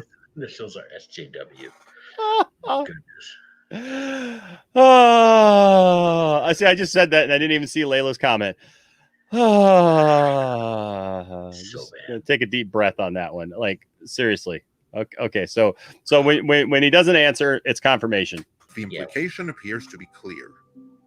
The implication. The implication of what? He didn't answer you, so it's clear? Now he can read minds? Oh my gosh. Talk about jumping, like scaling new heights of Johnson. Don't forget, ladies and gentlemen, our sponsor, our other sponsor for this episode of 2 Cents on Nonsense, the newest offering from Disney Plus After Dark with C-3PO gets to the point. Coming in 2021, of course, after Kathleen Kennedy's contract is up and she is back to making us all sandwiches in the kitchen. We'll get the real good Star Wars back. Yes. Brought to us by John Favreau. You're right, Barcelona. You're absolutely right. If this was a school essay, he'd get an F- for not sourcing. Dude, that's just like. So we've had a couple. I actually have to do a couple of videos for a couple of things actually. TW, and I'm always open to sponsorships for sure. Like I got no problem with sponsorships, and actually we should probably take a little break and say, don't forget, guys, free comic book of the week. Now, obviously, like I said, with our giveaways, we are going to wait until we make sure that everybody here in my home is safe and clean, and we'll disinfect anything that we send to anybody. But free comic book of the week, all you got to do is answer our nerd question of the week. And of course, this is actually brought to you by our good friends at the Miley Store on eBay. The Miley Store on eBay, which is Crush It, who shows up in a lot of our chats and stuff. Every week we give away a free comic book, and all you got to do is answer the nerd question of the week. And of course, this week's nerd question of the week, we made it a simple one, and it's still going. How was Jason Todd brought back to life in the comics? How was Jason Todd brought back to life in the comics? All you got to do is answer that question. Oh, sorry. Oh, go ahead, Johnny. Go ahead. I was going to answer it, but I won't do that. Oh yeah, don't do that. But, but if you put that in there, you are in the running for a free comic book, courtesy of the Miley Store on eBay. And you can find all of their links down in the description below. They are down there. And I will tell you this, they've got lots of cool stuff there. They got lots of cool stuff at the Miley Store, Johnny. I love the Miley Store. And, I bought this hat, this Galaxy Far, Far Away hat there at the Miley Store. And right now you can get 10% off your purchases of toys, or actually 10% off any purchase. They've got a ton of regular stuff there at the Miley Store. So you get 10% off. Like if you buy a hat, you get 10% off it. Or if you buy toys, you get a different deal. You buy 2, get 1 free when you mention the Poindexter Lounge. So you pay for your item, and then they refund you, after you tell them that, hey, we saw you on the Poindexter Lounge. So, hey, little something to help out. Christmas time is coming. Get 10% off your order. And get some nerd merchandise. Get some Jingle bells. This theory really smells. Even Lois Lane teaches about having a source. Wow. I mean, How's he gonna keep drawing this together? Because well, we got the assessment coming, so here we go. This is the assessment. As the Bounding into Comics article then points out, the on-screen dissemination of information about the secret second Death Star's destruction comes with issues of its own, but in my opinion, they're minor ones. The key takeaway here. Wow, I wonder what theories, man, this guy didn't run with. What was there that it was like there was something worse than this? There was something that I mean, these were ridiculous. So you're going to tell me there was something so small that you just didn't run with it? If this made the cut, like, what are you hiding? Jeez. Is the overt statement that they were matching Return of the Jedi, not The Rise of Skywalker. Because the explosion happened in Return of the Jedi, not Rise of Skywalker. Now this is called conjecture. This is none of this would hold up in a court of law, but maybe on the court of YouTube. Now contrast that to Galaxy's Edge. Here it is. On that, the powers that be at the time were matching The Force Awakens, not the original Star Wars. That's correct. To some extent. I've been to Galaxy's Edge. You can find my video about when we visited Galaxy's Edge. Galaxy's Edge is friggin' awesome. It's amazing in every way. And there is a lot about the original trilogy at Galaxy's Edge. Do not believe the Fandom Menace. Do not believe Jeremy. Do not believe from Geese and Gamers. Do not believe Anna, that Star Wars girl, when she literally goes there in a little slinky black dress and complains about everything for an hour. Do not believe that junk. Watch our video and the stuff that we show you that was friggin' there. And if you're a Star Wars fan, you'll like it. If you just want to hate on Star Wars and you got monetary reason to crap on Star Wars because you know you'll get clicks and views and be rewarded by Fandom Menace people, then yeah, you're gonna hate it because you have to. Just ridiculous. I mean, there's whatever. Yeah. As Kathleen Kennedy's thinking at the time was that the original trilogy was a thing of the past. That is not what she thought, because there's plenty of original trilogy stuff there. Guys, listen. They've been saying this over and over again. Oh, they're just trying to get rid of all of the original trilogy. Really? Then why do they keep putting out toys from the original trilogy? Why do they keep putting out items from the original trilogy? Everybody was saying the Slave Leia was going to go away too. And guess what? I've literally seen new toys with Slave Leia. Like, it's all over the place. These people are saying things that are not true, but people are taking them at face value because they want to believe it, because they just didn't like The Last Jedi or The Rise of Skywalker. Because they know that the anger fuels the clicks and fuels the views. That's what they do. Layla, you're my new friend. You're my friend anyways, but you're my new best friend, because that's how I feel about it as well. It's just like so ridiculous. Yeah. Ugh. Oops. Sorry. Oh, I hit the wrong button. I don't know anything about that, Chubby Teddy. The sequel trilogy represented the future and what fans would gravitate towards. Right. While Kathleen Kennedy... And to that, Johnny, I see they're right. And if I can show that, I raise them another. Right. And you know what? I'll even throw this down too. I'll use small words so that you'll be sure to understand, you warthog-faced buffoon. Just saying. Checks out. Yeah, I thought so too. Kennedy remains the figurehead of Lucasfilm. She is no longer in charge of Star Wars. Lies! That's a lie. That's an absolute lie. No one has ever come forward with one shred of evidence. No, there's no proof on that to back that up. No, there isn't. There's no proof, and it's all just more fuel for that Fandom Menace fire, right? It's all just more stuff to make them upset. It's ridiculous, absolutely ridiculous. Hey, Layla, Layla, I can tell you how you can do it. It's really easy. It's really easy. But this is so dumb. There's not one shred of evidence about this. No, there's not, and it's all the same recycled themes. This sucks because Kathleen Kennedy's involved, but don't worry, she's not really involved anymore, and it'll suck less because now the men are in charge.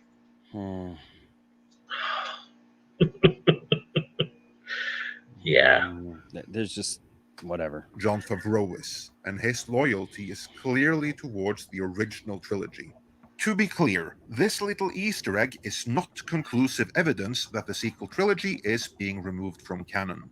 Exactly. That's true. That's absolutely. First of all, we got some truth. We got some truth. There you go. Thank you. However, it is noteworthy that here they were in a position where they could choose between giving on-screen credence to either Return of the Jedi or The Rise of Skywalker. That's speculation. The trilogy over the sequel trilogy.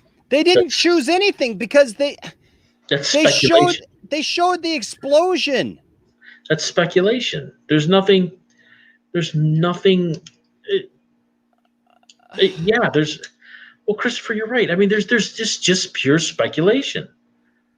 There's nothing there. I mean, there's. That's just dumb.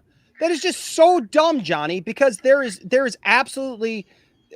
All they did was literally show the explosion. Yeah. I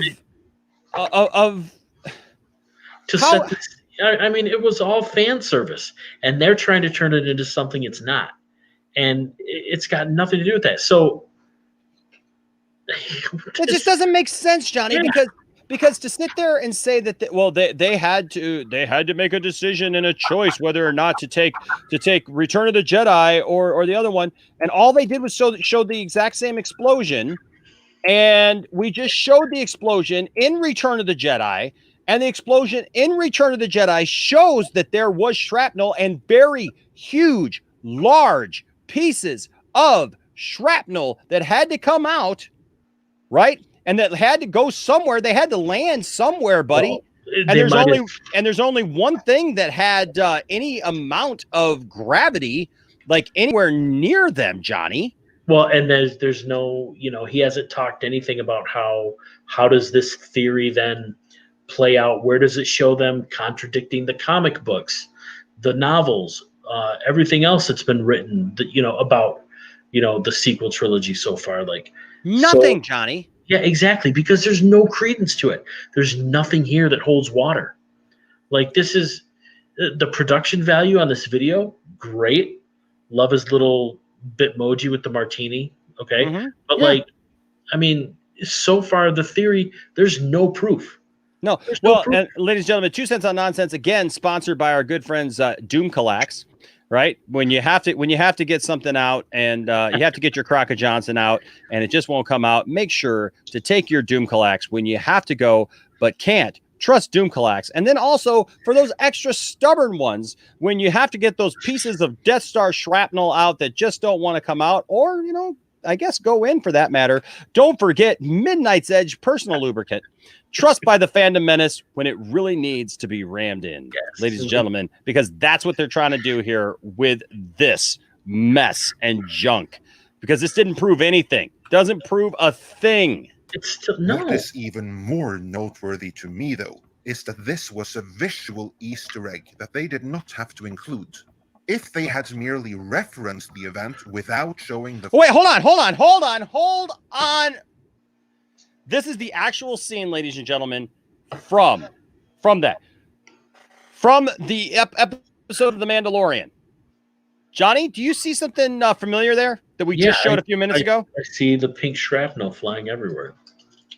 I see pink pieces of shrapnel flying everywhere. I mean, what is wrong with you people? Like, what is wrong? What is wrong with you fandom menace wannabes making up junk like this when it's literally right there? The pink pieces of shrapnel, you actually have bigger pieces of shrapnel.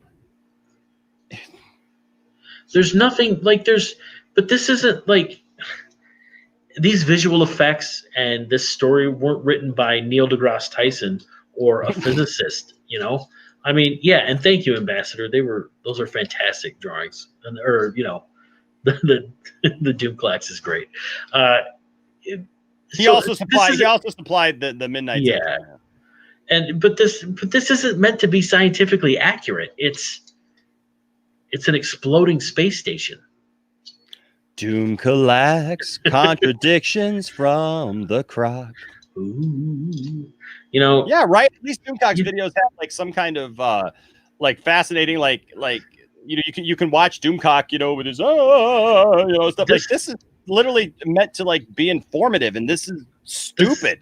This is like Unsolved Mysteries meets hard copy crossed with Mike Zero's thumbnails. It's like, why did it be contradictory? Exactly. Dude, TW, don't even get me started on that one. Don't even get me started on that one, brother. Yeah, I know. It's, come on.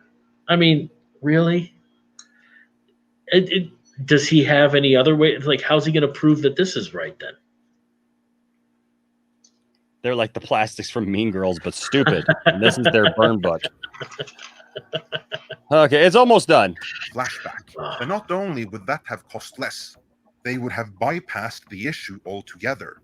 But There's no in issue. showing that flashback, there's literally no very issue. Subtly singled out an area of conflict between the original trilogy and the sequel trilogy, and made it clear that the Mandalorian sides with the original.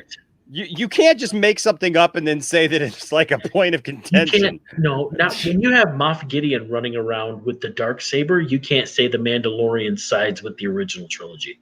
Mm. No. Consider what our sources said back in July, that they would gradually introduce subtle inconsistencies. It sounds like you guys are introducing subtle inconsistencies within your own stories. Yeah. Because you literally made this stuff up and then showed the video of the shrapnel the size that's on the Death Star. What? Which, so many words, would signal to observant fans that the sequel trilogy doesn't so much represent the future as it represents, in X-Men terms, the days of future past.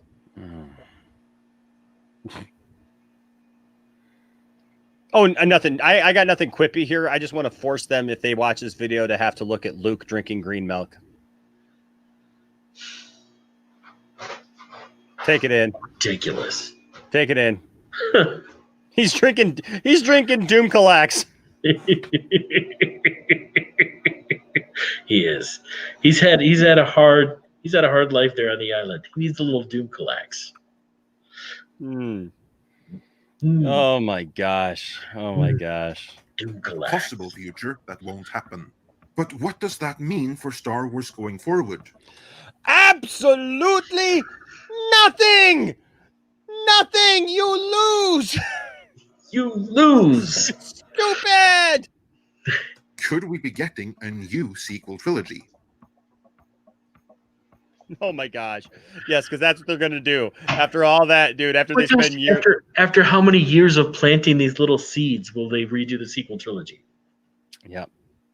I mean, with what? Like CGI, everybody? Okay. We are now firmly in rumor territory, so treat everything as such. But just now? Now you're entering rumor territory? We're just now in rumor territory? You entered rumor territory like 6 minutes ago in your video here, dude. Like, or even at the beginning. This is ridiculous. I mean, come on. To say you're just now going there, that's oh my gosh. Yeah, so take this with a grain of salt. Jordan just sent us something. I love when you guys interact with us live when we're actually doing these things. That's always so much fun. And like, so see that guy's the expression on his face. He's like, psst, I just slipped you some Midnight Edge lube. Oh. That's fantastic. Thank you, Jordan. Thank you so much for that.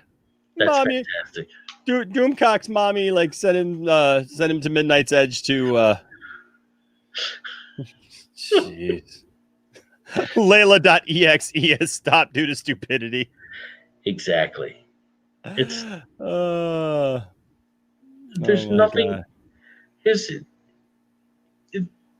These guys aren't making any sense. They still haven't proved anything. There's no sources.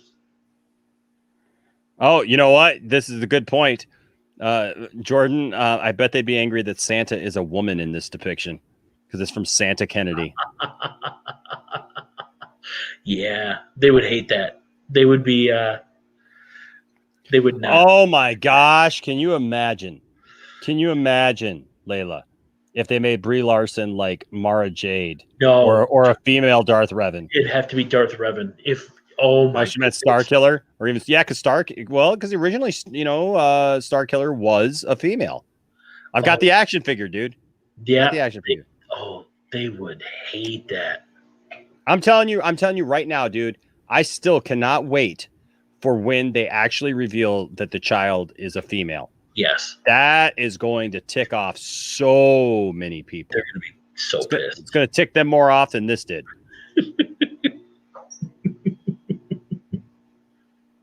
It'll hurt. All right, bringing it home. To be clear, I have not heard anything about us getting a new sequel trilogy. Nope. To the extent of which there will even be any more trilogies, they are more likely to be set in the past. Mm-hmm. The events of Disney's sequel trilogy could very well be overwritten down the line, but by way of completely different events taking place in that time frame.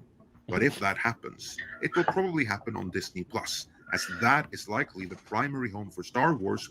And now I'm just randomly throwing out a bunch of stuff here, like one after the other, to see if anybody's paying attention. Boom, boom, boom. By the way, Disney Plus. If there ever is another trilogy, it'll be on Disney Plus, and it's not going to be anything about in the past or whatever. It's going to be in the future, and we may or may not have that. Oh my! Now he's just throwing stuff out there. Like there's no. I like it, Jordan. If you let me do it, I'll use it as a T-shirt, man. I definitely make a T-shirt. Would you guys like that as a T-shirt?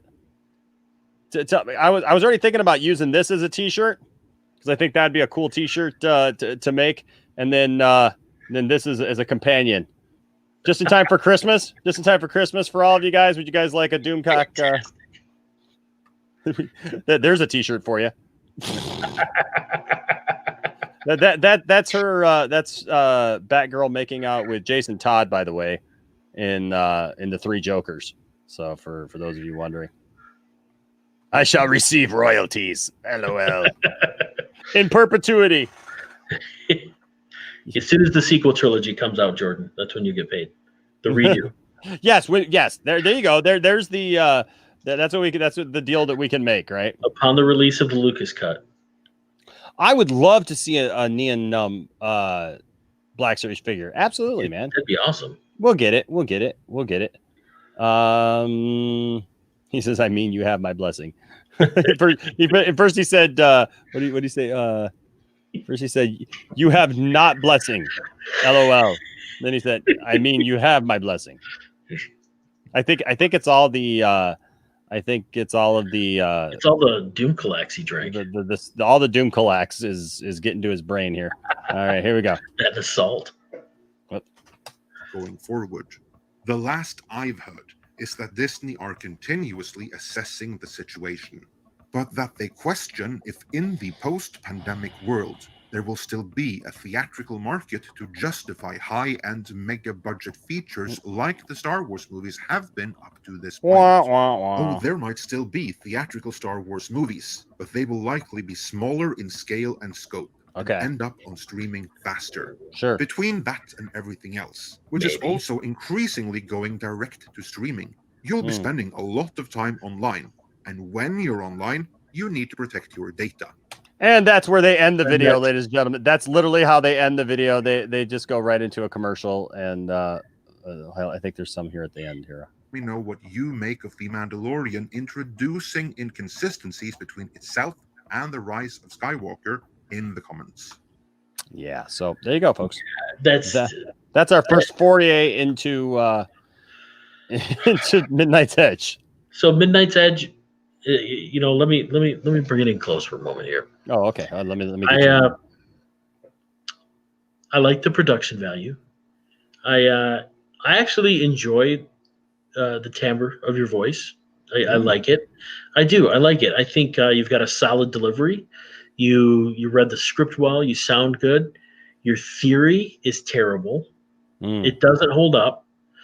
The theory makes me wonder if you're there just for the grift, for the clicks, and if you're just there to just make people mad because you know that the mad people are the ones that will comment, are the ones that will watch, that will share. I'm afraid you're just going down that road just to be like Doomcock. You can't cite him as a source, okay?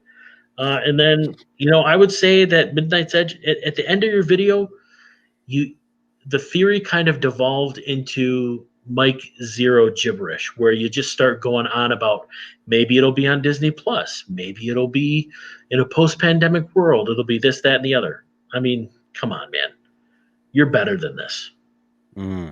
But if you're going to put nonsense out there, we're going to call it nonsense when we see it. Chris Patton. I love that Chris is here. Chris is a good buddy of mine. That's hilarious, man. Chris is here. Station. You know what? I don't know. You got to go to Tashi Station for some supplies. So I guess you could pick up some Midnight Edge personal lubricant. I want you to go get some power converters. By power converters, I meant personal lubricant. Luke, could you pick us up some Doom Collects, please?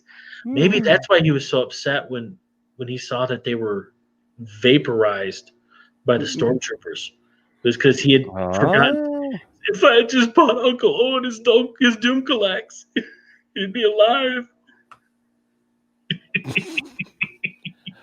Well, there you have it, folks. Man, I don't know, Johnny. Like, I'm right there with you, man. Look, this was a bunch of literal, like, we made a video about a bunch of random stuff that we heard on the internet.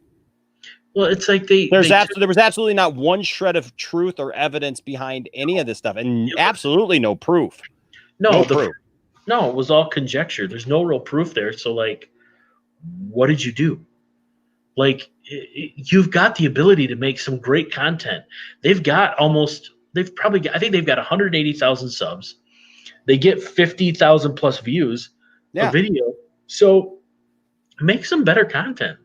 Like, seriously. That's all I'm saying. Like, just don't cater to the lowest common denominator of just trying to get people, like, because this is why it doesn't surprise me that I literally get like jumped on when I go on, social media, and people are like, "Oh, you're stupid. Don't you know that there's no way the shrapnel could have been on Endor?" And it's like, come on.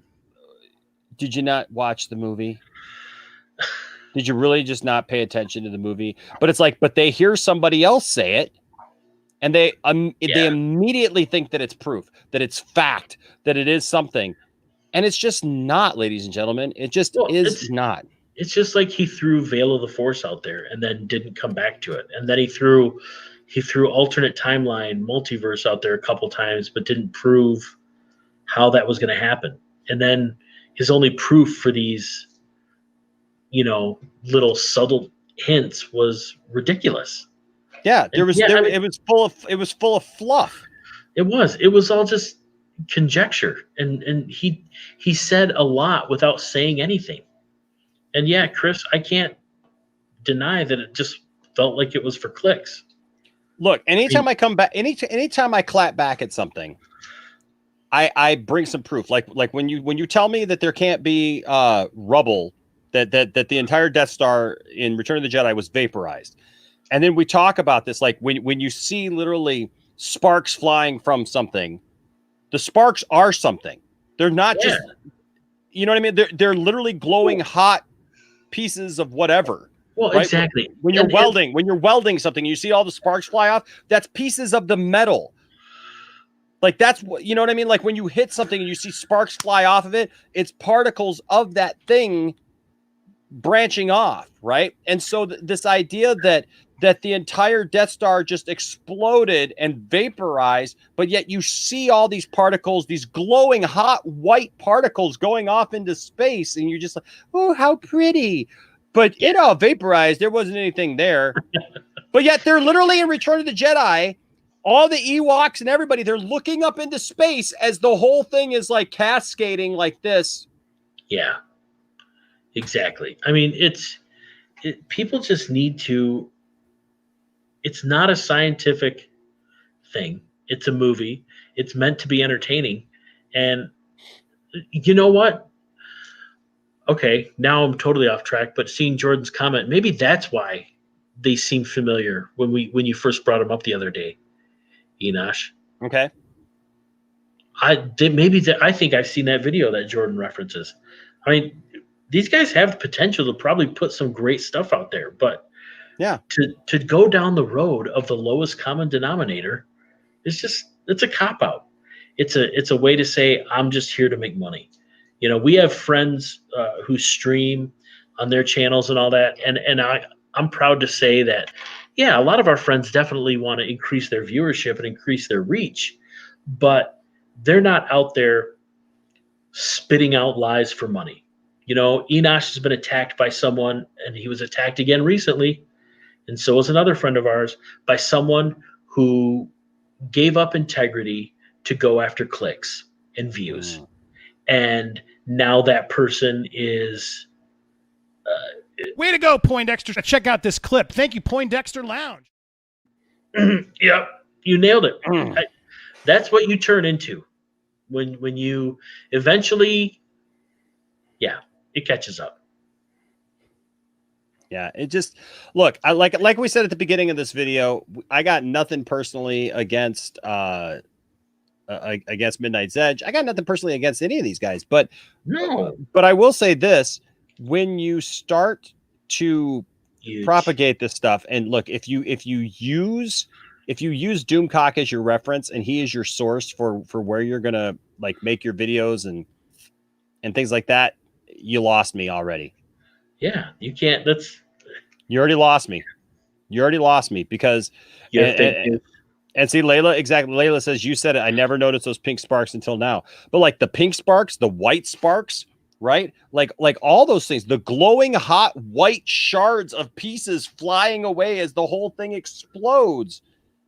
I mean, it doesn't just light up. It's not just flame. There's little, you see the sparks in it, you know, but I mean, exactly. It's, and Chris said it right here. Chris said it right here. Ain't a thing wrong with wanting to get more viewers, but keep it real. This is the way I have spoken. Exactly. Absolutely. The problem, Chris, is that there's too many times that keeping it real or just telling the truth doesn't excite anyone. So they've got to create drama. They've got to create, all this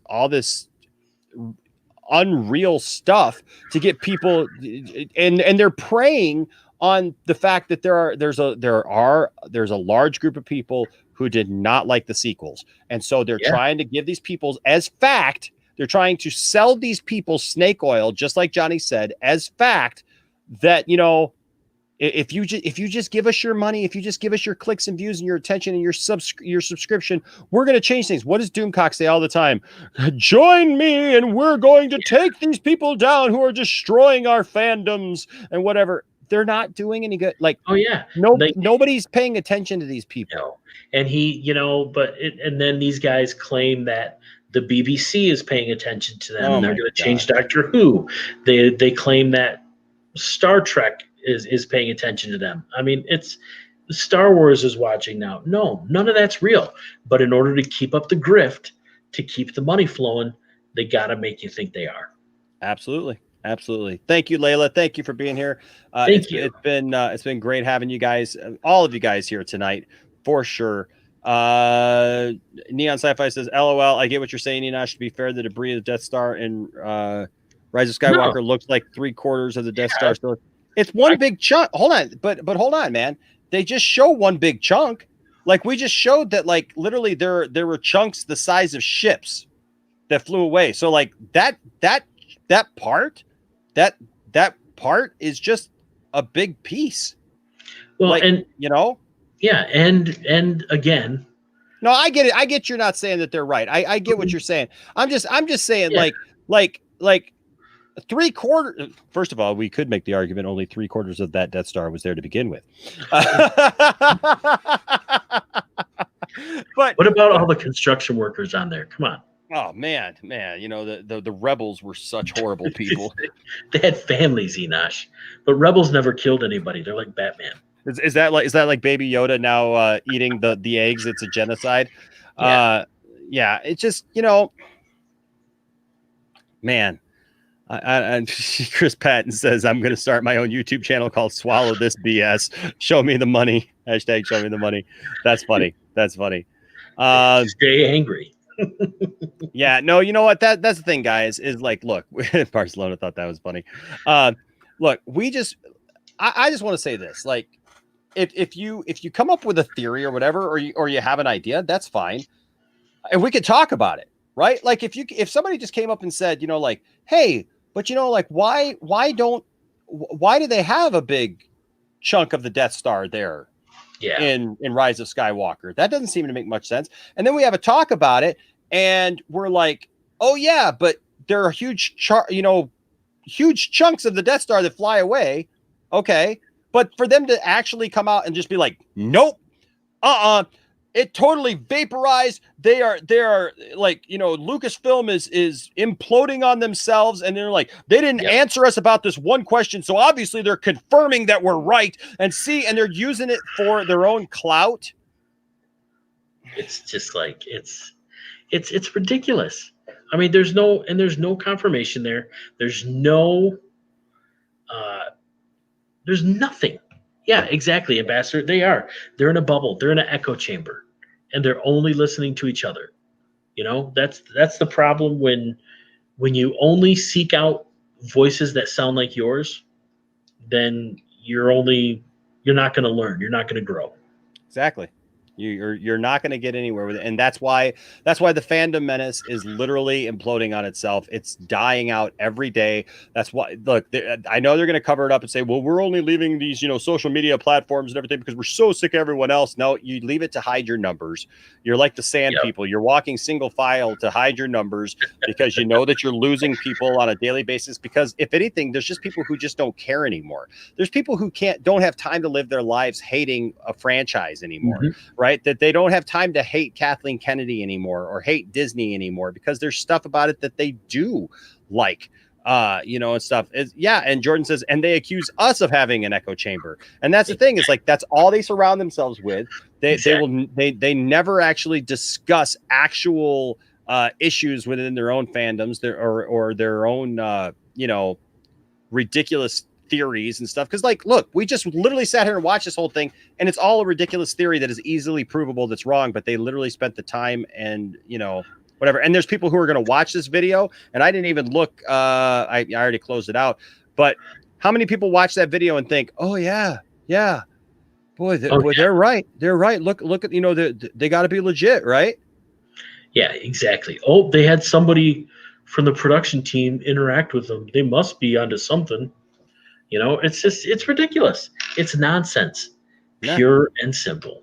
So, and that right there, Johnny, is why we do the show that we do, right? Yeah.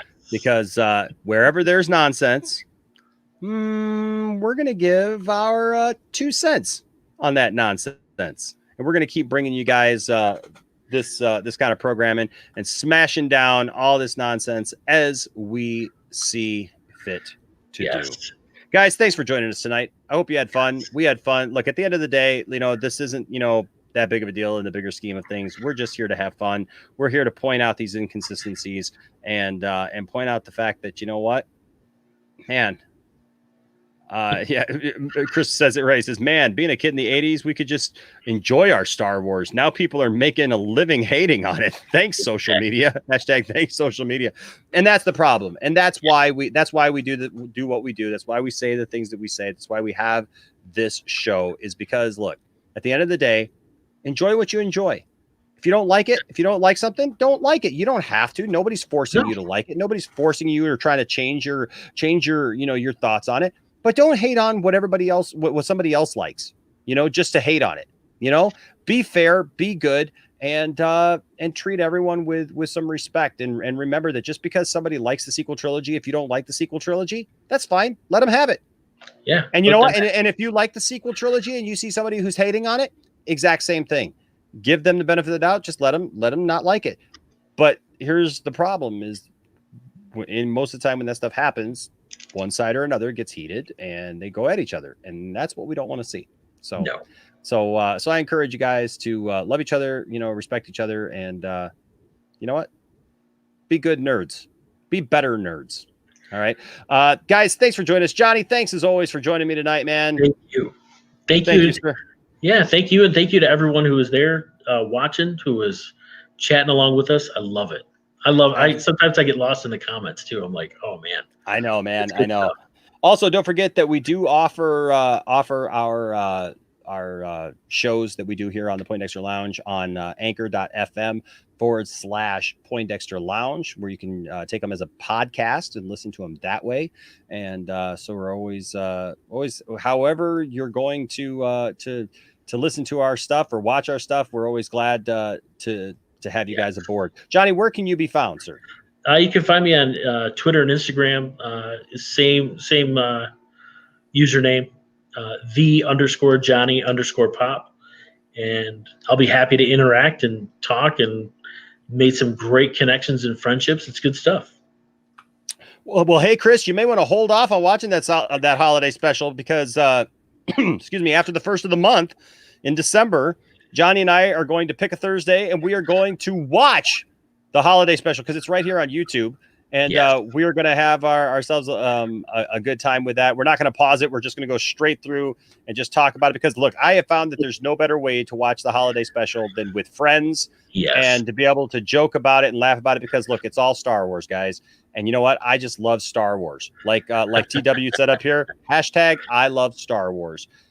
I just want to love Star Wars. I hope that you guys love Star Wars. I hope that you guys just, like Ambassadorial Wing says here, hashtag no more division, hashtag heal the Force. You know what? Just, you know what, Layla? We need our own subreddit or something like that.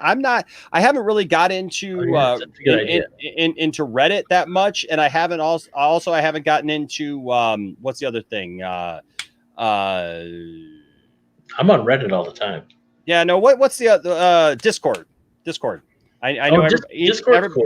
Everybody keeps telling me that we need a Discord and that we should be on Reddit. So like maybe we look into that for sure. That's a good idea. So yeah, so let's definitely look into that. But yeah, me and Johnny will be announcing soon when we're gonna watch the Star Wars holiday special in time for the holidays, because nothing says the holidays more than just having some fun with Star Wars. And so again, I do want to remind everyone here that we're shooting for double this goal now, and we're going to give whatever we get above, because we've already reached our goal to place the brick at the Superman Museum. So whatever we get on top of that, we're going to donate in Zach's honor to his charity for that he gives to for suicide prevention. And so we definitely want to do that.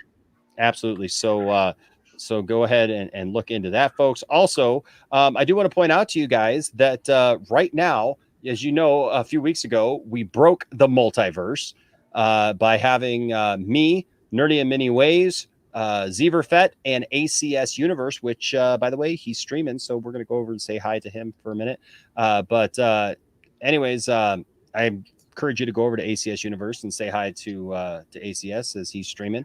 But so we broke the multiverse, man. We all got together. We had a wonderful stream. But what you guys didn't know was, so all that was based around seeing The Empire Strikes Back on the big screen, right? Because I threw the party and we rented out the theater and we did that. And we had a whole weekend of fun. So if you want to see all the behind the scenes stuff before it's eventually maybe made available, anyone who is a Patreon supporter of the channel or even a member of the channel, guess what?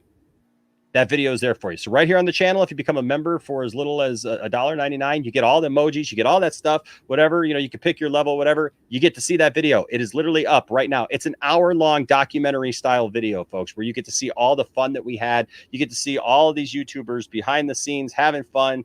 Wonder Meg's on there. Like we're having some fun. It's really great. Johnny's on there. He comes and shows up at the theater.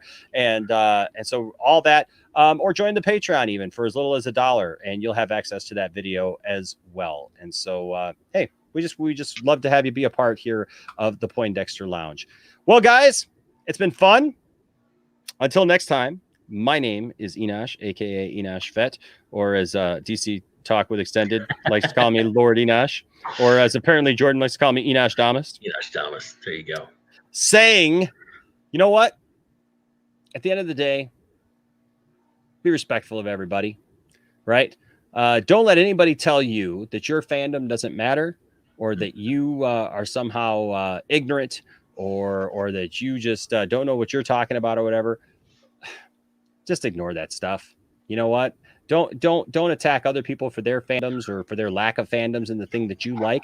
And you know what? If somebody tells you that you don't know, just, you know what? Let them go, because they just don't know what they're talking about. In the meantime, Johnny and I are going to be here, and just know that as long as you're respectful, everybody is welcome here at the Poindexter Lounge. Whatever point of view that you have. I love last night. We just met a new friend who was actually in the chat earlier. And, you know, he watches those other guys. He watches, you know, Andy and Jody and stuff, but he loved being here, and we were respectful of him, loved him. He had a great time with us. Guess what? There you go. Everybody's welcome. I got no beef with everybody, right? We just love to nerd out and have some fun. And so if you do that and you're respectful, there will always be a place for you guys here at the Poindexter Lounge. Until next time, I'm Enosh. This is Johnny Pop. And wherever there's nonsense, we'll give you our 2 cents. Until next time, guys, stay nerdy. May the force be with you. Bye-bye.